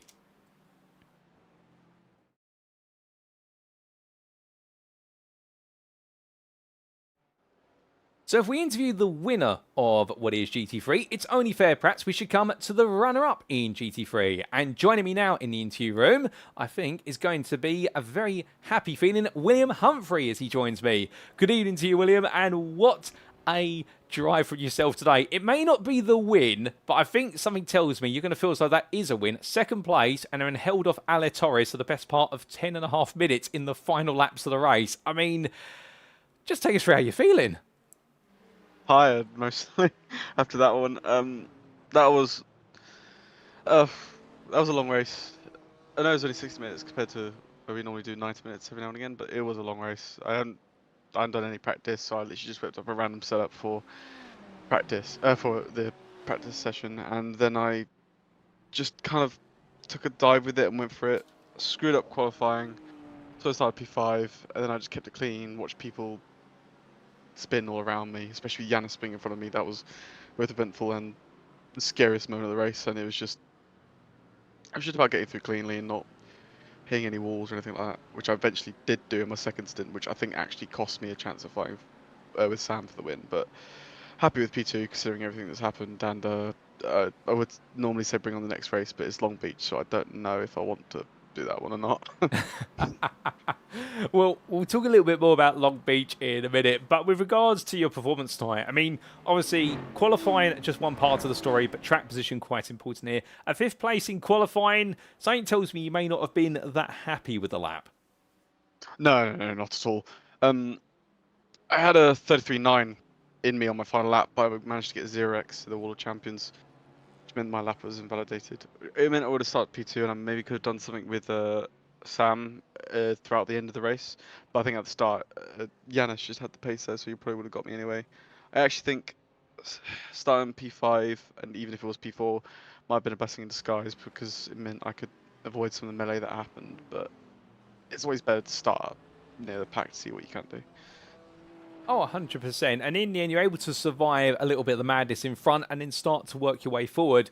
And then running in 3rd place, it all goes wrong for Yanis Albert in front, and you suddenly have to have cat-like reflexes to react. I mean, just take us from your perspective how that all happened in front of you, because I can imagine it happened in probably a flash of an eye. And, well, we saw it, of course, from multiple different camera angles on the broadcast. It's actually really weird, because you do get that cliche thing of everything just slows down. Like, as much as you'd like to think you have all the time in the world to think of where to go, and you kind of do in that way, your actions don't constitute what you're thinking in a split second. At first I was just going to stick my course because it looked like he was going to go left, but as soon as the smoke sort of cleared and I got closer, he stayed where he was on the track, held his brake, which is really, really good. And so I just decided, last minute decision went left, and thankfully I just missed him by a few centimeters or so, and kept on going with my race. Well, thankfully, it didn't end up in one of those positions as per the proverbial Cletus McFarlane. You should have zigged when you zagged, but still, zigging when you zagged instead. Over the race distance, how about your strategy? Did you stick to the same strategy you planned, or did you have to improvise, given you found yourself a lot closer to the front quite early on? Whenever I go into this race, I always see how my pace is, and then judging by my pace, I'll either fuel save or and go longer, or I'll just stick with the guys in front, and hopefully I can then just stick with them throughout the race. Because if you pit later than everyone else, you take less fuel, which means you spend less time in the pits. In this case, I just went flat out throughout the most of the race, 95%, 90% throughout most of the race. But I didn't take tyres like you normally do in 60-minute races, and it was mainly just a focus of keeping it on track, not hitting any walls, which I sadly did eventually. But that's with all these races, just see what happens with your pace, work on your fuel, see if you can fuel save or not, and then go from there. And that's all fair, but then coming into the final stint, of course, fighting with Ale Torres. A very eager Ale Torres to get on through, because he wants to try and wrap up the championship, of course, but you refuse to budge, even if there was traffic all around you. I mean, you're a man of multitasking talent, I can tell you that. Yeah, one thing you need to know about me is I'm not budging. Unless it benefits me, I'm not budging no matter what. He very much channeled my inner Fernando Alonso, used different lines, different braking techniques to get a better exit, and it didn't help that I hit the wall. I got caught up by GTE cars who brake earlier than us just because of the lack of ABS, but I managed to keep it within the rules, I believe, and managed to keep ahead of him, and eventually I think he got slowed down at the end of the race, and that's how I kept it. Well, it was a brilliant job to keep the position, no doubt about it. A superb second-place finish. Definitely moves you really into contention for a top 3 in the GT3 class of the championship. But, of course, coming on to what you were mentioning earlier, next up is Long Beach. The walls are even tighter. It's a very narrow circuit. Will we see you there, or is there the worry about the track? You'll most likely see me there unless something bad happens, but definitely see me there. Do seem to like the tighter sort of races because that's where I feel like I can get the most out of the car compared to some people. Like I'm willing to go a little bit closer to the walls, a little bit closer to the grass than some other people. But it comes with its risks, and I don't know how long it is. I don't know if it's 60 or 90 minutes, but that will definitely. I definitely have to look at how I'll go about it, and I will look at my setup. And I'm hoping the BMW will actually be quite nice around there with all the bumps, a lot like Sebring. So I'm hoping for a good one. I don't expect a P1, but I'm definitely hoping for a podium. Well, we look forward to seeing whether you could achieve that in 2 weeks' time, because it wouldn't quite be the same if we didn't have you on the grid going for gold each and every round. But just before I do let you go, is there anybody you'd like to give a shout out or a thank you to live on the broadcast? Yeah, I'd like to give a massive shout out to everybody at SRI setting up these events. As much as I haven't been there for all of them due to other commitments, they are really good fun, and I do enjoy them even if I'm not there for just pure competition, but they are good fun to do. I'd also like to give a massive shout out to my girlfriend, who is amazing in every single way. She definitely is not holding a gun to my head right now, and no, I love her lots, and I'm hoping she'll be here rooting me on for however long I'm here. Oh, well, it's absolutely brilliant to have you join me for an interview. Congratulations once again on a superb second place finish. Unfortunately, you couldn't quite keep Sam Derbyshire honest all the way to the end, but still, a brilliant battle of Aleatoris rewards you well, and we'll see you in 2 weeks' time. But until then, my friend, have a great rest of your evening. Thank you, you too, mate. So here and there from Will Humphrey, the grazing good racing driver, absolutely pleased with his performance today. You can hear it in his voice, slightly gutted with the fact that he wasn't quite able to bring on home the win or keep Sam Derbyshire under that pressure all the way to the end. But a brief tap with the wall was what did it. But what he was able to do was make his way through quite quickly, despite the disappointment of his qualifying session. And in the end, fight for second place against a very determined Aleatoris, and in the end, as he mentioned, he is going to make the car as wide as possible. He does not budge, that is his adage with regards to racing, and therefore he was able to keep the Enosis Esports driver behind, and a slowdown despite the traffic was what gave William Humphrey the opportunity to just be able to pull away in the final laps of the day. Talking about there as well, our next venue, Long Beach, and now he's going to really have a think about the data and the setup of the car and how best to get the most out of it because of how challenging Long Beach will be, both from an overtaking and a traffic management perspective. But rest assured, he's going to be there, giving it his all with the team, and we look forward to seeing whether he can potentially make his way back onto the top step of the podium, because he's been there before, and I think he'd love to do it again. But with that, ladies and gentlemen, we have one more interview to come. And, well, we are only months away from seeing who it is. Bear with us. We are going to be back in just a brief moment.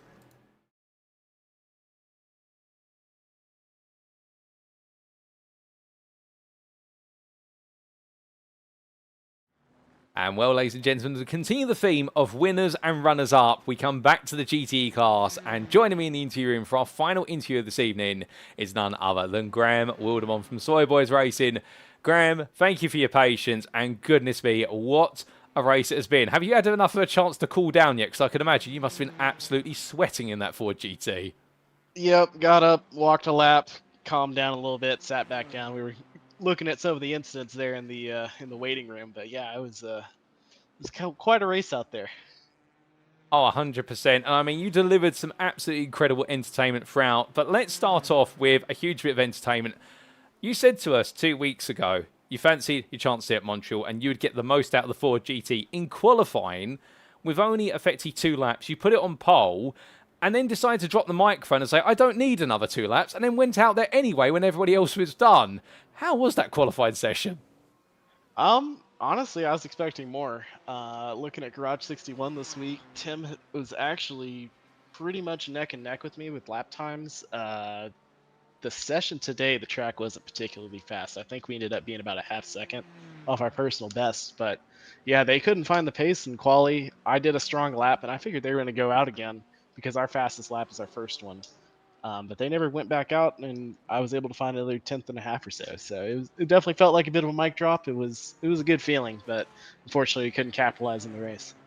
So then coming on to the race, and it was a very interesting race because in the early stages, we definitely saw how close it was. And something tells me that traffic and slowdowns were perhaps the bigger factor, as well as the strategy that we've typically seen you have challenges with this season. But at least in the early stages, pretty straightforward, leading well, even if there's quite a bit of pressure behind. Yeah, first 5 laps, I was definitely faster, and then as the tires wore off, we were pretty close. They were kind of gaining a little bit. I would go out 1 lap, kind of sharing back and forth. So it was pretty manageable at the beginning. I wasn't really fuel saving though, and I know some of them were, so that was a little disconcerting to hear after the race. That was all the pace I had, so kind of is what it is there, I guess. Oh, indeed. And then when we started to see you and the rest of the GT field start to come up on the back of the GT3 traffic, I can imagine, and this is perhaps what you've been looking at with some of the other drivers in the debrief room, a lot of changes they're trying to pick your way through. And of course, it's not always easy when you're the lead driver. No, I think honestly, when it comes to the traffic, it strings out our field more. So when you're kind of the first driver, if you're not catching up to a clump of them, it ends up helping you more than it hurts you. For the most part, getting around that first chunk of GT3s was good. It was after the pit stop, I think it got a little hairy, and there was some dicey moments that ended up costing me some positions and some time more than in the first stint. Now, with regards to coming out the pit lane, obviously, you were one of the first of the top 4 to come in. In the end, you came back out, and it was 3rd place once all the other pit stops played out. But we know you very well, and we know you never give up. And it was, I think you had everyone jumping up and down their seats when you made the move on Francisco Barrioneuvo for 2nd place. I mean, what have you got left in the car at that point? Because they've got the tyres, they've got the fuel advantage, but you've got the Graham effect, I'd say. Yeah, I mean, I had the fuel to make it to the end. I had enough gas, wasn't fuel saving or anything, but I had the car in a basically Daytona setup. So I was running almost no wing, so I had all the straight line speed I could ever want. Yeah, unfortunately, the pit stop cycle with the slowdown, trying to navigate a GT3 entering the pit lane, I messed up the last chicane a little bit, and then I got checked up behind Hayden actually going into the pit lane because he was just too close in front of me. It cost me another 1.5 seconds there. I think if those 2 mistakes hadn't happened, we would have kept the lead. But yeah, definitely made it interesting, and I was glad the setup I had was working so well in traffic. I was able to keep up with them in the corners and then pass them on the straights. Oh, 100%, and that speed definitely showed itself, and whilst it may not have been a win today, you finished 2nd, it does mean you've gained some ground on your main championship rival. 3 rounds to go. I know it's not the win you wanted, but surely this has got to give you some hope now that this is still possible. Yeah, I think we're finally seeing some cracks in the armor there with Barrioneuvo. I'm going to need a big mistake out of him, though, to close this gap, because I think we're still over 30 points behind him, and finishing 2 positions in front of him is not going to be enough. So I think it's going to be more up to him than me, but I'm going to keep pushing as hard as I can, and hopefully I can pull out another good result here. Well, speaking of good results to come, next up on the agenda, we make our way to Los Angeles County in California for Long Beach. It's a street circuit. It's incredibly tight. Is it a circuit you're looking forward to?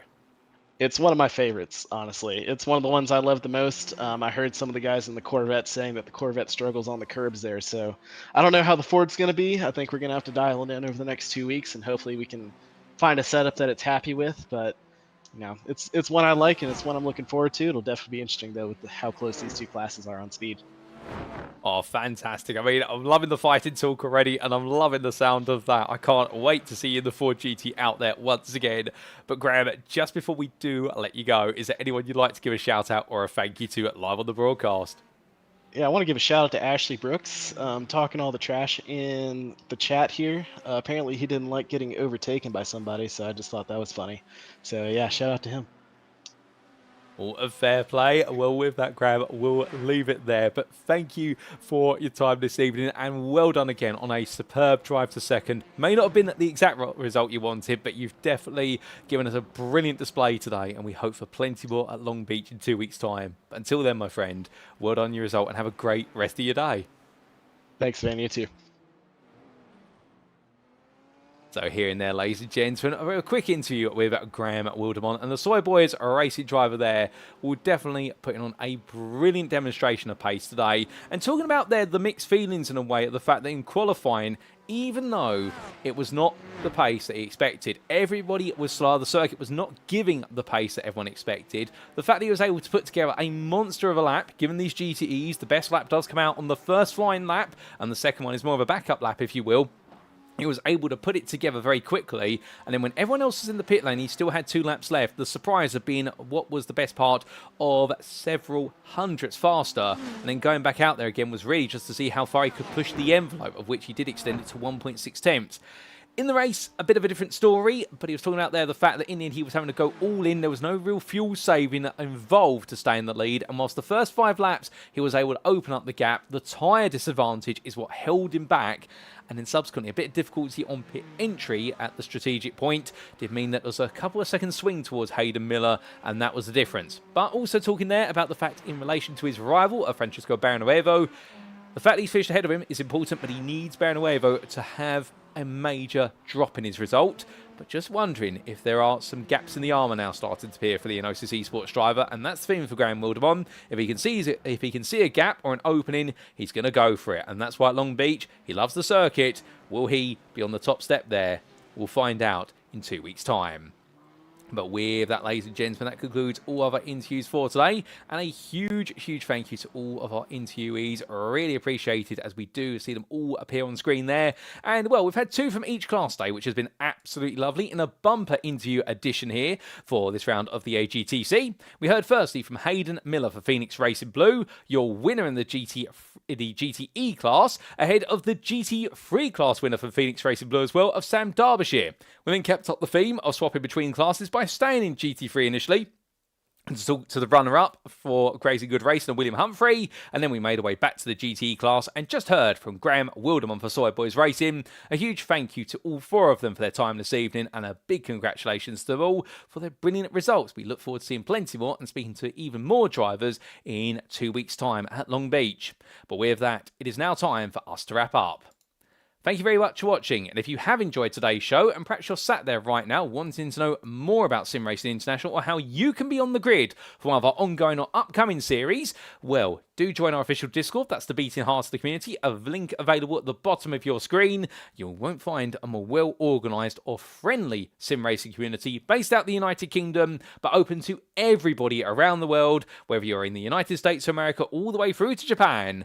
We would absolutely love to have you here at SimRacing International. And in terms of the series that we currently have ongoing, well, of course, we do have, if you're a big GT3 fan, you're definitely in the right place, because we have our GT3 Premier Series on Thursday evenings, as sponsored by Trophy.ai, and that runs on a weekly basis. But if you're more of a weekend racer who loves GT3s, we, of course, do have the UK SimRacing Community GT3 Championship that runs on Sunday evenings. We also do have the America's GT Challenge, which runs on alternating weekends. And you've been tuning into that tonight on Sunday evenings, and that happens every 2 weeks, the mixture of GTE and GT3 machinery. But if you're looking for something a bit more casual, you can, of course, join our free-to-join practice league, which does run on Tuesday evenings and Saturday mornings at 10 a.m. There's never been a better time to get on the grid at SimRacing International, and to do so, just join the official Discord. We'd also like to take a moment to say a big thank you to our series and league sponsors. They do include Trophy.ai, Carme, Modern Technology, SimCoach, where you unlock your true potential, the GP2 Group, and last but by no means least, Motorsport UK's esports division. And a huge thank you to them for continuing to recognise us here at SimRacing International as a recommended community. And we look forward to continuing our relationship with them into the future.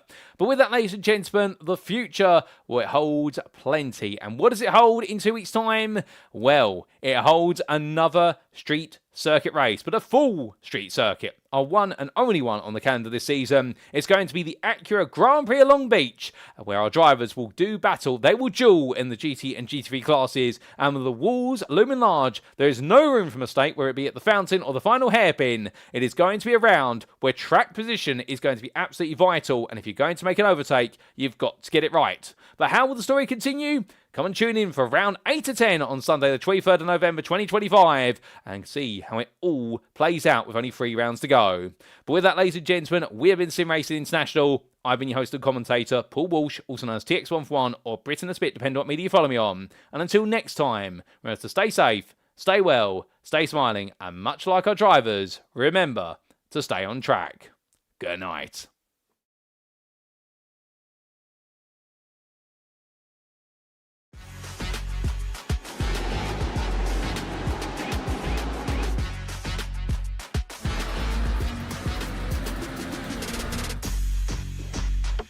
For the upcoming right-hander, brake 30 meters later and ease off the pressure.